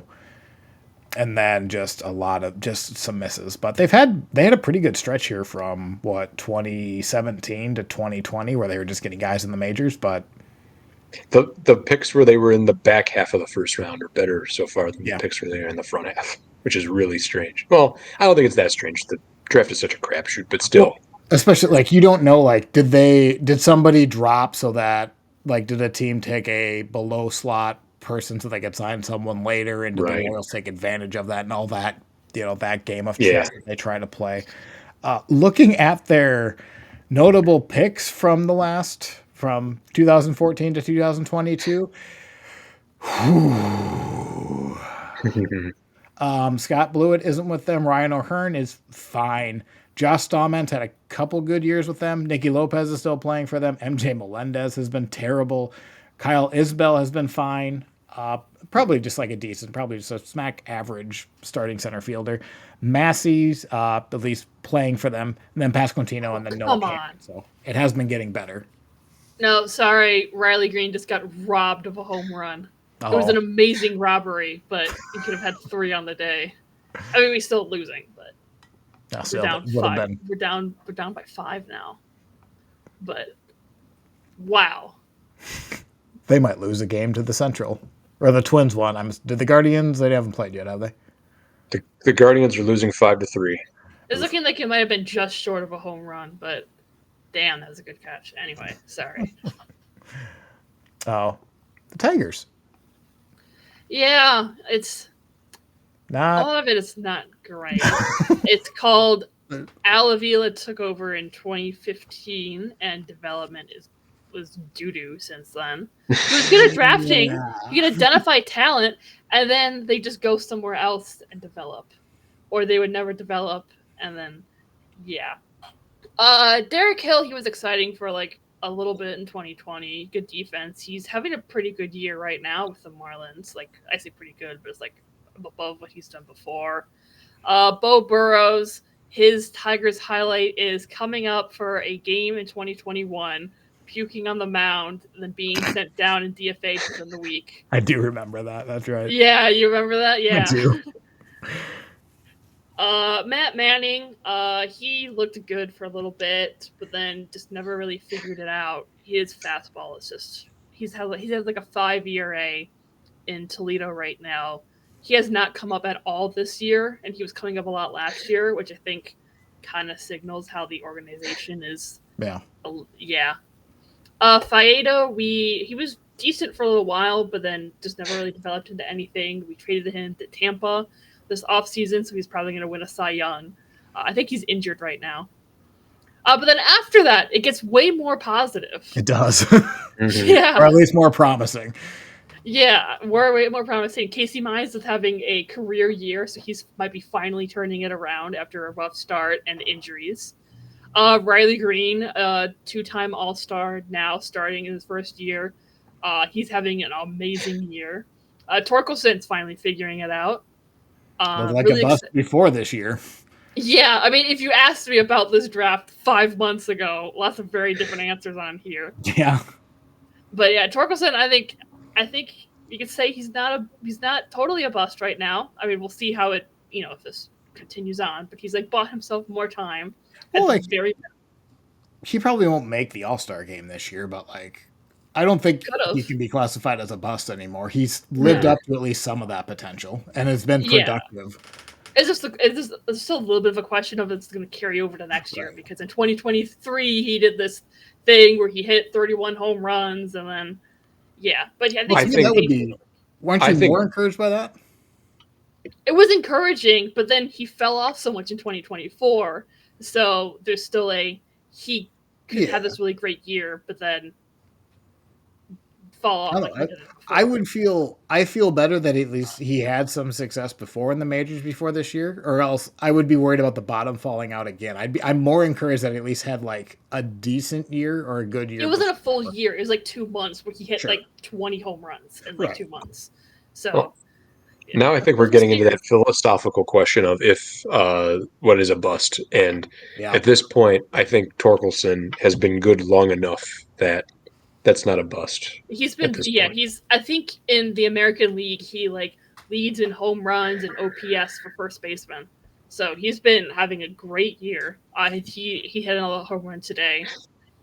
Ty Madden, he's been injured, but he came up briefly last year and he was pretty decent. He can really still kind of unclear if he's going to be a starter or a reliever, but he can because he was like started a bit, but then he was part of the pitching chaos last year, and he's injured this year, so not really sure. Jackson Jobe, Tommy John, but he looks good. Yep. So is that not to get back to like who's a bust and like as far as picking talent that can get to the majors, that's kind of what that's the bar as far for a first round pick. They've done that pretty much every year since 2000, like except for 2023, and that's because he hasn't been in the minors that long. Like is it the best group of players you'll ever see?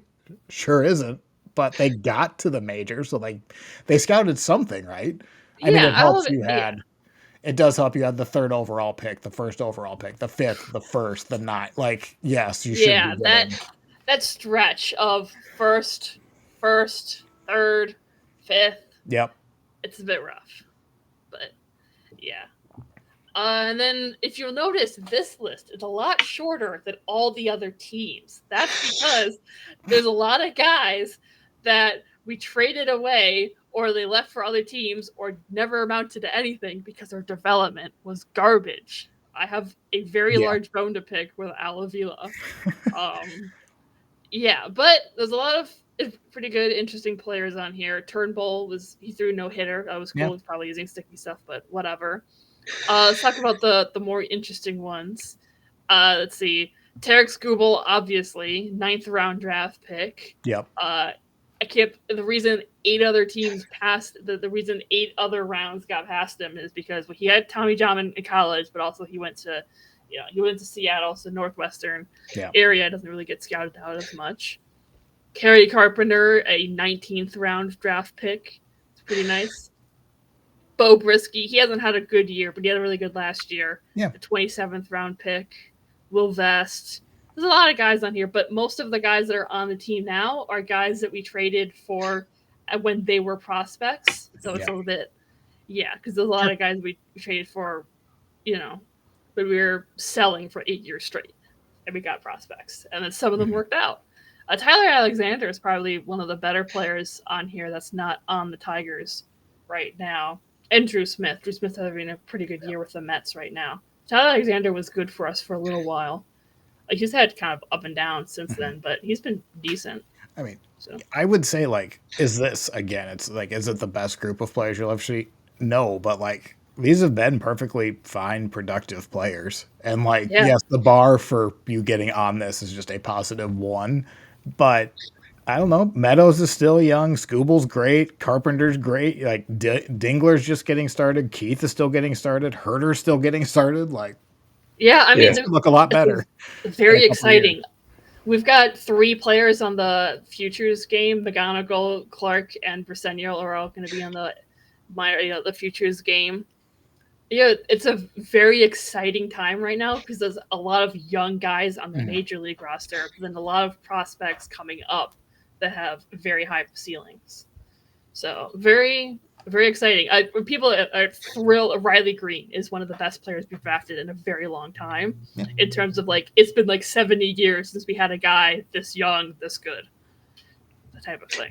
My perception of kind of looking at that non-first round group was, I know, Lee, you said it was kind of not as lengthy as some of the other ones, but the individuals that were on there have been, I think, more impactful. Yes. In a lot of cases. You got a lot of people who are making a significant contribution to your roster right now. Yes. In a way that, I could probably name more Guardians that have appeared in the majors, but they aren't necessarily playing to the same caliber. I think that's this is making me think a little bit, tiny bit better about our development over the past years. We've had some good players coming up. When was he fired? He was fired midway through 22. I mean, there's no reason to say these players wouldn't, if they would have continued with him, that it still could have been a draft and development issue under Avila, and then they got a more modern or just a better guys brought in to develop. Yeah, I think it's not a coincidence that several of our players who are good now started breaking out after he left. Yeah. Skubal, Mize, Torque. Well, I remember Trevor Plouffe, who played for the Twins for a while, John Boy, all that. Everyone, I think, knows who that is. But he did an interview a couple years ago where he said, I had to stop listening to the minor league coaches and I had to take my career into my own hands because they were telling him to hit the opposite way, not to grunt, and then he decided, you know what, I'm just going to knock the shit out of the ball. And that's how he got to the majors and had a decent career. So Al Avila and I think Terry Ryan are probably kindred spirits. The former Twins GM. I wouldn't be surprised if some of these prospects were screw it, I'm gonna do what's best for me. Skubal had to send his tape to outside coaches and stuff during the off season to get good advice when he was in the minor leagues. It's and I gotta give a good amount of credit to AJ Hinch because when he came in, because he was, cheating scandal, Astros, blah, blah, blah. We can get all that out there. But that's still a winning organization. And he brought a lot of those ideas to the Tigers and hey, this is the kind of thing you need to do to build a winning organization. And a lot of the fan base was because he said oh, we're going to be a winning organization. We're going to win, et cetera, et cetera. It just took a really long time. and so fan base is like finally seeing it because we're finally winning. Mm-hmm. But like I'm looking back at quotes from like 21, 22 that we looked at that time is like, yeah, of course he's gonna say that. But now it's like, yeah, he was right. It just took a long time for it to actually get there. Yeah. I'll move on to the Twins. Pretty hit or miss. Like a lot of these names are fine. Nick Gordon had a good couple of years with the Twins. He had a pretty decent like 2022. Looked like he was going to break out. Got traded to the Marlins and fell off the cliff. Tyler J this is back when the Twins thought that throwing 92 was high velocity. And then somebody said, no, that's really bad. So then they just started drafting a bunch of like, if you could throw 95, the Twins were going to draft you. So Tyler J was that. He actually left the organization. I think played either independent or retired. And then I think he came back. I don't remember his team, but he made his debut, I think like last year or 2 years ago. The saddest name on this list is Alex Kirilloff. He looked so good when he was healthy, and then he screwed up his wrist, and then he had to retire because of a back injury this last year. He is now running a real estate agency in Florida, which really bums me out because he looked so good when he was healthy, and you only got to see it for like 6 weeks at a time, and then nothing. It sucks. So that name could have been a lot better. Another name that makes me very sad is Brent Rooker, because he did debut with the Twins. He was in the COVID season, and I think like 10 at-bats into his Twins career, he got hit in the forearm and broke his forearm. If that sounds familiar, that's because that exact same thing happened this year to Luke Keeschel. And then the Twins traded him it was with Taylor Rogers to the Padres, where they got Chris Paddock and basically nothing. What's his name? Emilio Pagan back. That was a disaster for everyone involved, including the Padres, who got the best player in Brent Rooker, but then cut him. He then signed with the Royals, who cut him, who then signed with the Athletics, who then paid him $50 million and has been really good. I can't believe out of all of the organization, the A's were the ones that kept him and paid him. Yep. Well, he was an old rookie. I think he's 30 now.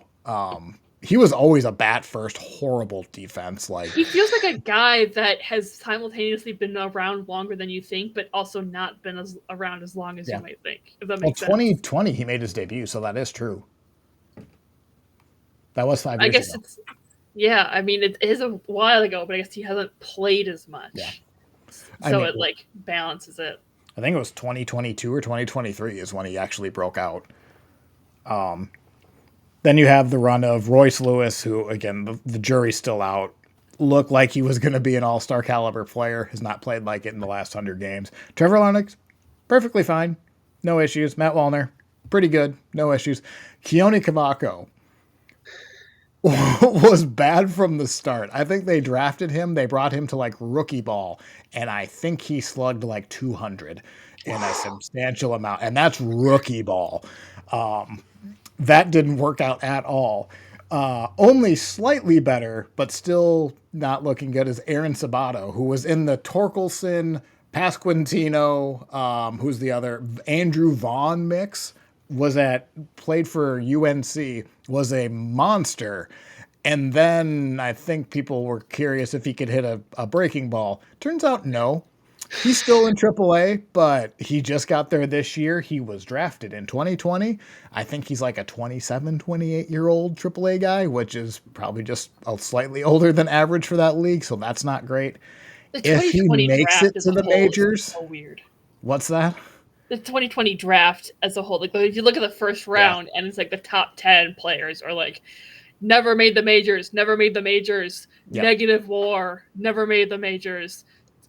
Well, it helps. There's only 5 rounds too. So like most of that draft was going to get signed out of independent league anyway. But yeah, Sabato was not a great pick. Then they drafted Noah Miller the next year. He got traded for Manuel Margot. Yeah, we know how that went. Chase Petty, this is an interesting name. Never played for the Twins. He was drafted by them, then got traded to the Reds for Sonny Gray. And then the Twins were able to get Sonny Gray to reject the qualifying offer, which then turned into Kyle DeBarge. Twins got a playoff caliber starter for 2 years. Chase Petty he just made his debut, I think, last year. He's looked decent, fine, but it's looking like a pretty good trade for the Twins. It just depends on what Kyle DeBarge does, and he was drafted last year. Charlie, then Brooks Lee's in the majors now. Probably a starting caliber, second base, third base for the next couple of years. Charlie Soto has a live arm, high school pitcher. Still don't know what he's going to do. I think he throws like 98, but I think he's in high A still. Then Walker, Jenkins, DeBarge, and then Culpepper's been pretty good. Pretty good results. I don't know. Definitely some misses, but not the worst group of players you've ever seen. That 2017-2019 mix right there. This is a good stretch. Yeah. I mean, as far as like identifying players to get to the majors, they did well.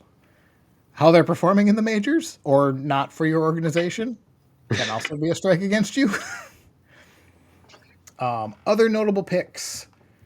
Lamont Wade has been, he's been people freak out over him more than I think it's justified. He was traded for a no-name reliever. He was a 5'10 first baseman that was heavy on base percentage. Fine. Jose Miranda made it to the majors. Akil Baddoo was great. I mean, I didn't realize he almost had a 3 WAR, but I think that was all in a 2-month stretch. Hey, right now he's still like 7th in left fielders for outs above average in 2025. He had like a week. Like, yeah, it's so weird because he had like 2 games where he was really good.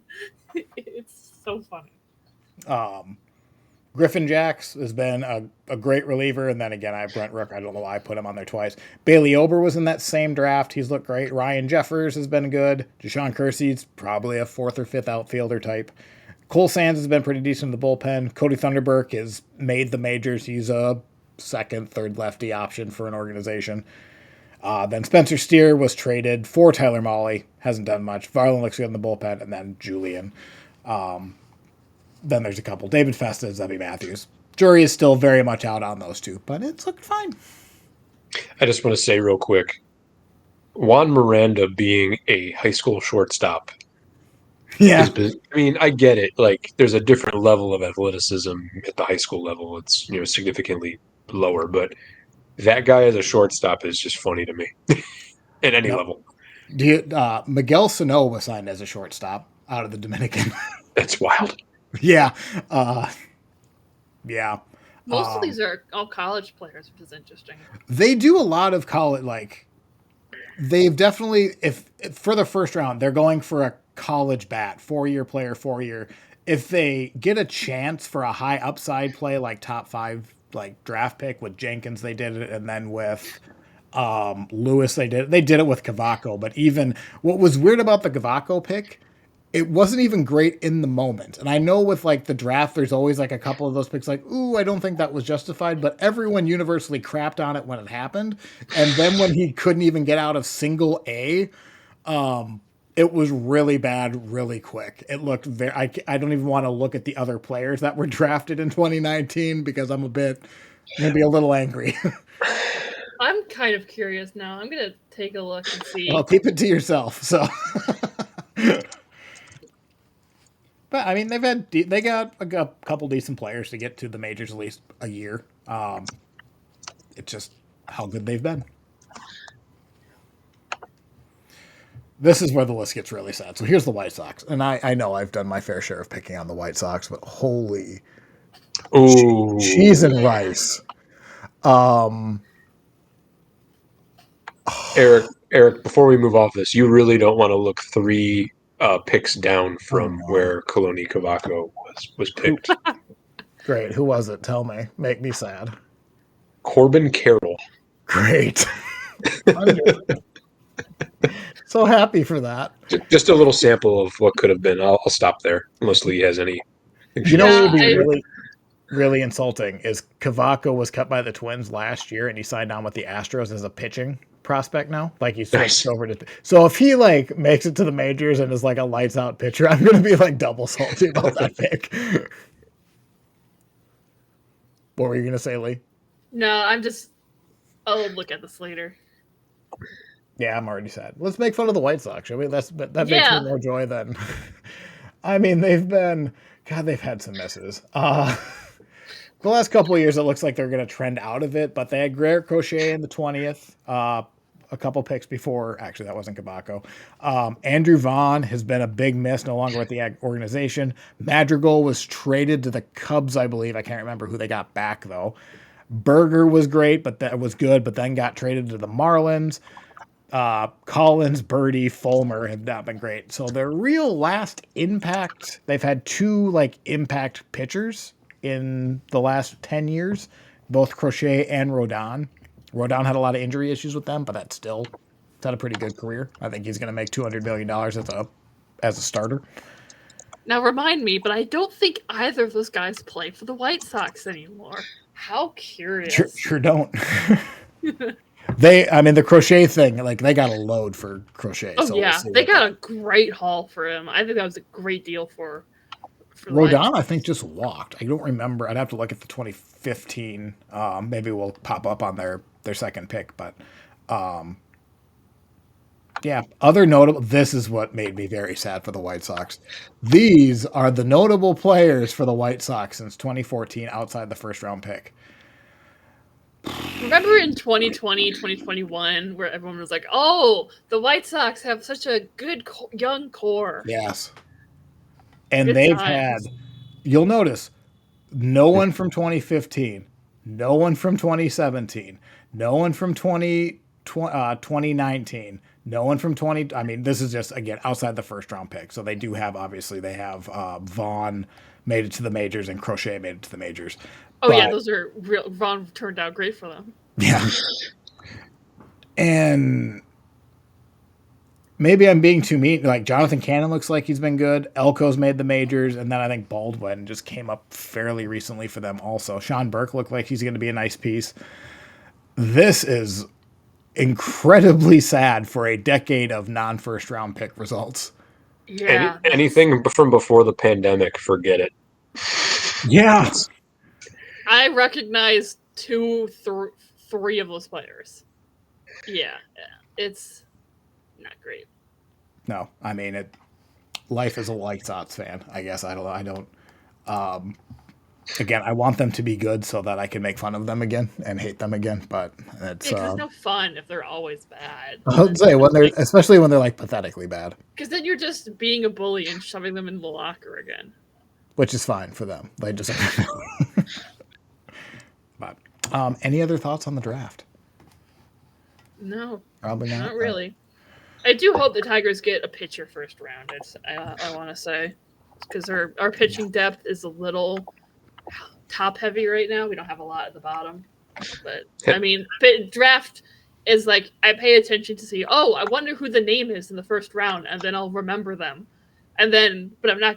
I think it's pointless to argue. Oh, we should have gotten so and so. We should have gotten so and so. Like at the moment, it's dumb. Well, you don't know.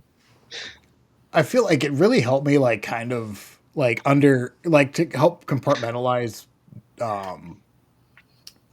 prospects better. Because somebody said, don't view the draft as the draft capital. You view the prospects in the farm system as the draft picks. So you have your top 10 prospects. You should be viewing those as your trade chips and your actual draft picks, if that makes any sense. The draft is just getting talent into the system. So just bring in as good of talent as you can, regardless of the position. And then you just kind of filter it out from there. But I don't know if anyone had any other thoughts on that. I have two thoughts. One, I have no confidence in the Guardians' ability to pick a first round pick having done this exercise. Everything after that, I feel pretty good about. But first round, I'm actually a little bit more concerned about Travis Bazzana's future now after doing this exercise. I say that somewhat in jest, but not entirely. And I'm going to I pulled up a lovely mock draft on MLB.com just for the heck of it. I think I'm going to make a prediction. The Guardians are going to draft second baseman / outfielder Sean Gamble from the IMG Academy in Bradenton, Florida, high school. Second baseman / outfielder. Fits the profile of the athletic middle of the field type guy they would take. And I know in the first round they're not afraid to take a high schooler. So that's my 10 minutes of um, uh, research, Sure. just taking a stab at it. Guess Sean Gamble. You heard it here first. Well, what a gamble for you to say that. Indeed. I decided to do nothing because I think draft. Because I think mock drafts are pointless, Especially in baseball. especially in But baseball. I think they're stupid in football. I think they're even more pointless in baseball. I Like in will football, predict. you can do like maybe the first three, and then from there, it's like a giant crap Yeah. shot because you have no fucking idea what they're gonna do. I will predict that the Twins take a college bat because that's just their type in the first round. And after that, they're going to take a bunch of pitchers from colleges you've never heard of that probably throw 91, 92 and see what they can throw them in the blender and see if they can add some velocity. I'm going to predict if we're doing this. I'm gonna say a college pitcher because why not? Yeah. Scott Harris hasn't done one of those in the first round, but I think he might be looking for a more MLB ready player since our window to win is now. We'll move on to the schedule then. We did add a couple more just because the All-Star break is kind of looming. They've obviously just announced, so we'll just go through these. The Tigers are now winning against the Nationals, losing against the Nationals. We allowed 6 runs in the 8th. That was really fun. Oh, well, that won't. That's not great. Yeah. But the good news is for the Tigers, they go play the Guardians next. Bet they're excited about that. And then Tampa Bay, who is, I believe, leading the AL East. And then they finish before the break with the Mariners and then come back with the Rangers. The Guardians playing the Cubs right now. You said they're still down? I believe they're showing the scoreboard isn't up right now. I believe they're still losing 5-3. Yeah. So they're playing the Cubs now, and then Detroit play Houston, play at the White Sox for a 4-game series just before the All-Star break, and then come back with the Athletics. That's a pretty good stretch. That's come get healthy, come get a healthy record, just survive the Tigers. The Astros, I don't think have looked especially. Maybe they're the Astros have been really good lately. Have they been? Yeah, they're now second best record in the American League. They did what they did last year, where they looked kind of lousy at the start of the year, but actually, we're actually really good again. We're still the Astros. Yeah. The Twins playing the Marlins now. They looks like they beat the Marlins 2-1, which means in 2 games they have scored 2 runs. They play them tomorrow at 10 Central. Then they go to Tampa Bay, Chicago Cubs, the Pirates, and then come back with the Rockies, which it's a good time to play the Rockies just before the trade deadline. The Royals playing Seattle, going to the Diamondbacks, playing the Pirates, playing the Mets, which I mean, you could. It's versus the Mets, not at the Mets. Shoot, I can't go to that game. Then they go the All-Star comeback against the Marlins and the White Sox playing the Dodgers now. I think we can all predict what's going to happen there. Then I'm actually kind of excited for the White Sox Rockies July 4th weekend game. Come back with the Blue Jays, play the Guardians after that for 4 games, go into the All-Star break, and then come back to the Pirates. That is basically the rest of the month. Seeing an opportunity for Cleveland to get back to 500, and I'm seeing the Twins hopefully just don't, completely crap the bed. Predictions. We just have one game, one series to predict. It is Cleveland. It is, Detroit at Cleveland. Lee. I'm probably work out this later. I'm going to say Tigers. Just because Cleveland has been playing horrendously lately. Yeah. I'm going to skip Sam and Oren. Dan. If the Guardians aren't already buried, they'll be buried after that series. You get to face Skubal again. I think he's going to be playing game 2. I'm not usually this much of a pessimist, everybody, but I think that's probably a sweep in the Tigers' favor. Ooh. I mean, there's no reason to doubt. I mean, they're clearly the best team. They're going to have a bad stretch, but it's not, if they're still up 10 games in August, it's not going to matter. No. And just the way the Guardians are just reeling right now, just maybe it's my headspace, but nah, that's a series loss. I'm not ready to call it because I don't want to jinx anything, but it's hard to see one of these other teams coming up again and taking over the lead at this point. No, it would take. I mean, because there's even if the Tigers want to go on a 20-game losing streak, there's no guarantee that the other teams are going to play just as bad right now. Like, I can't remember the last time the Twins have been 5-5 in their last 10. It's been like 3-7, 2-8, and a lot of obviously just losing. Cleveland's trending the wrong direction. Detroit is going to have. I mean, the Twins had a historically bad collapse, but worse than that. And one of the Central teams will have to somehow win. And honestly, I'm really not concerned about that because since AJ Hinch has been manager, we've improved after the All-Star break. Like you could say, oh, it's because they sold and they got young guys, or oh, because whatever, and maybe that'd be different in a winning season. But like every single year, like the joke has been for the past few years, like the Tigers with nothing to play for is the best team in the league because they're really good at the end of the season when it doesn't matter, which is part of why at the last year was so, because like they started playing really well in August and we're like, great, of course they pick now to play really well when it doesn't matter anymore. And then it mattered. And then it ended up mattering, but like the past few years they were so out of it anyway, and they didn't have a team above them to collapse in order to make a run like that. But like every year they get better in like August, September. After so really August 1st, fall off. After August 1st, the only thing they should be thinking about is who their starting rotation is in the playoffs. Who are your three guys? And then who are you converting to the bullpen? Pretty much. It honestly doesn't matter. Make your lineup, pull it out of a hat. It doesn't matter. Do what you need to. If a team comes within 5 games of you, okay, then maybe start playing well again. But I would like to secure that first round bye. Sure. You know, like make sure to get that. I'll say this, past Guardians teams that have had that scenario. I'm thinking of the 2017 team in particular. Some of those late kind of 2018 as well. Not having another team to push them into the division, I think, was a detriment to them. Sure. I think, I think it helps to stay sharp, and I think that, like I said, I think that can be a real detriment to any team to not have to the need to have to stay ready every day in August and September. Yeah, maybe this is my I don't know, optimistic thinking. I don't think Hinch is going to let this team fall into complacency or anything like that. I think he's going to make sure to keep them on.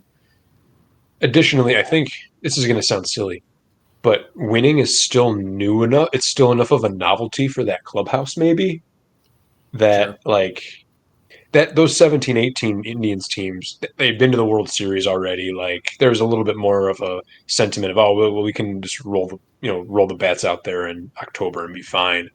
And I don't think Detroit will be of that same mindset just because you guys haven't done it that much yet. My dad likes to say that, especially end of last year, they're too young and dumb to know what they were doing. How important it is. Well said.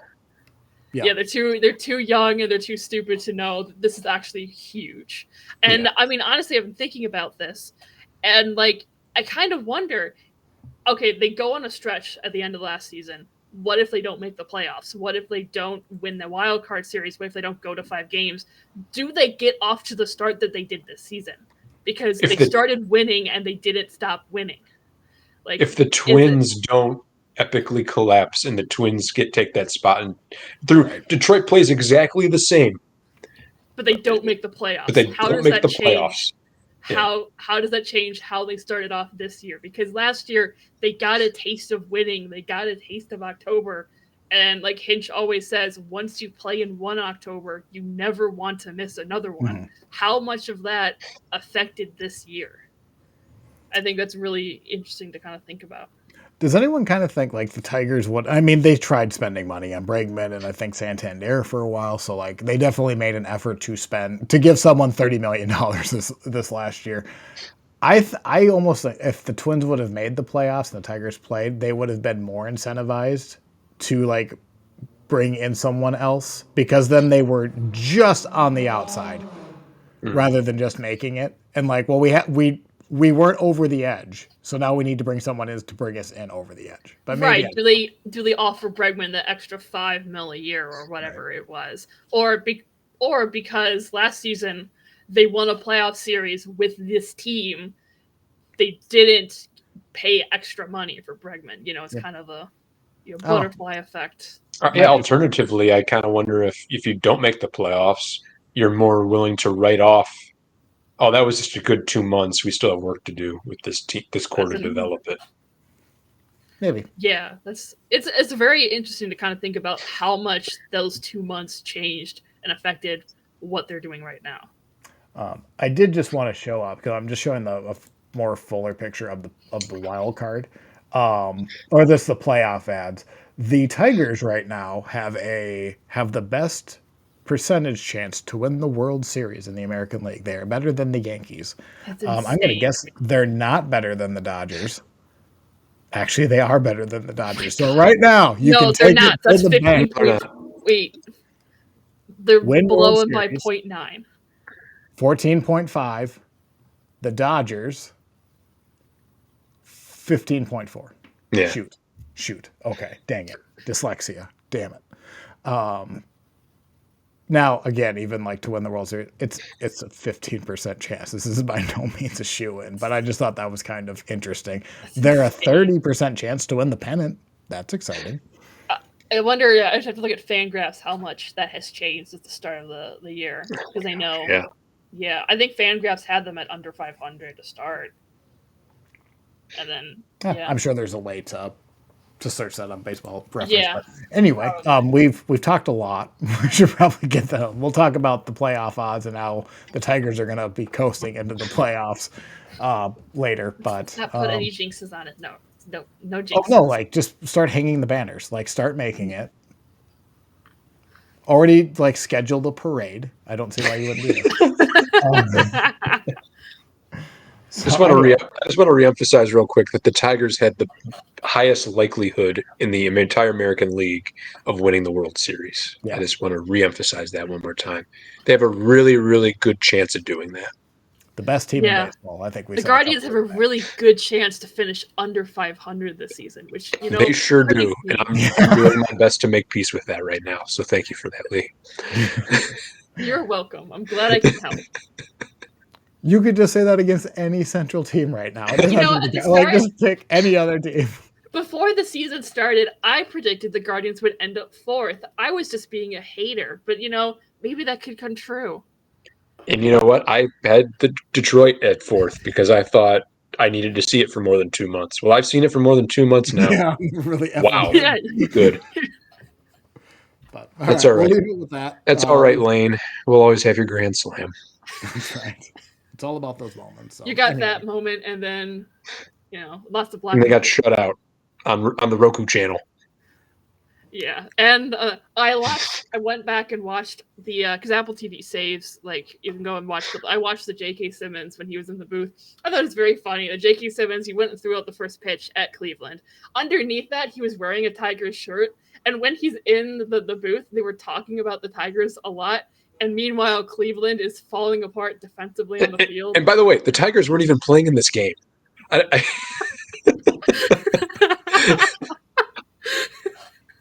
mean, I feel kind of bad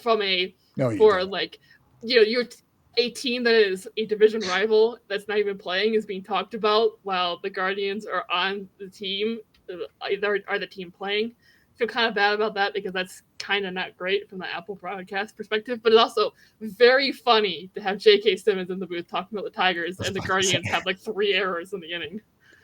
I don't believe you feel that bad. You seem very happy talking about this. So I'm not even that mad about it. I mean, that was a meltdown of an inning, but I've seen plenty of those this year. And honestly, I appreciated J.K. Simmons' knowledge of the game. He actually kind of impressed me. It was for a team that wasn't on the field for some reason, but it can't be more embarrassing. From one ball nowhere to another. It can't be Salute. more embarrassing than launching your own TV channel and then having the rival division team as literally the opening seconds where Twins TV was showing the Cleveland Guardians and Bob God, I Costas forgot talking about about that. it. Amazing. Oh, if there was an omen, man, that was it. But all right, let's shut up now. We'll see everyone next week. Thanks, All right. everybody.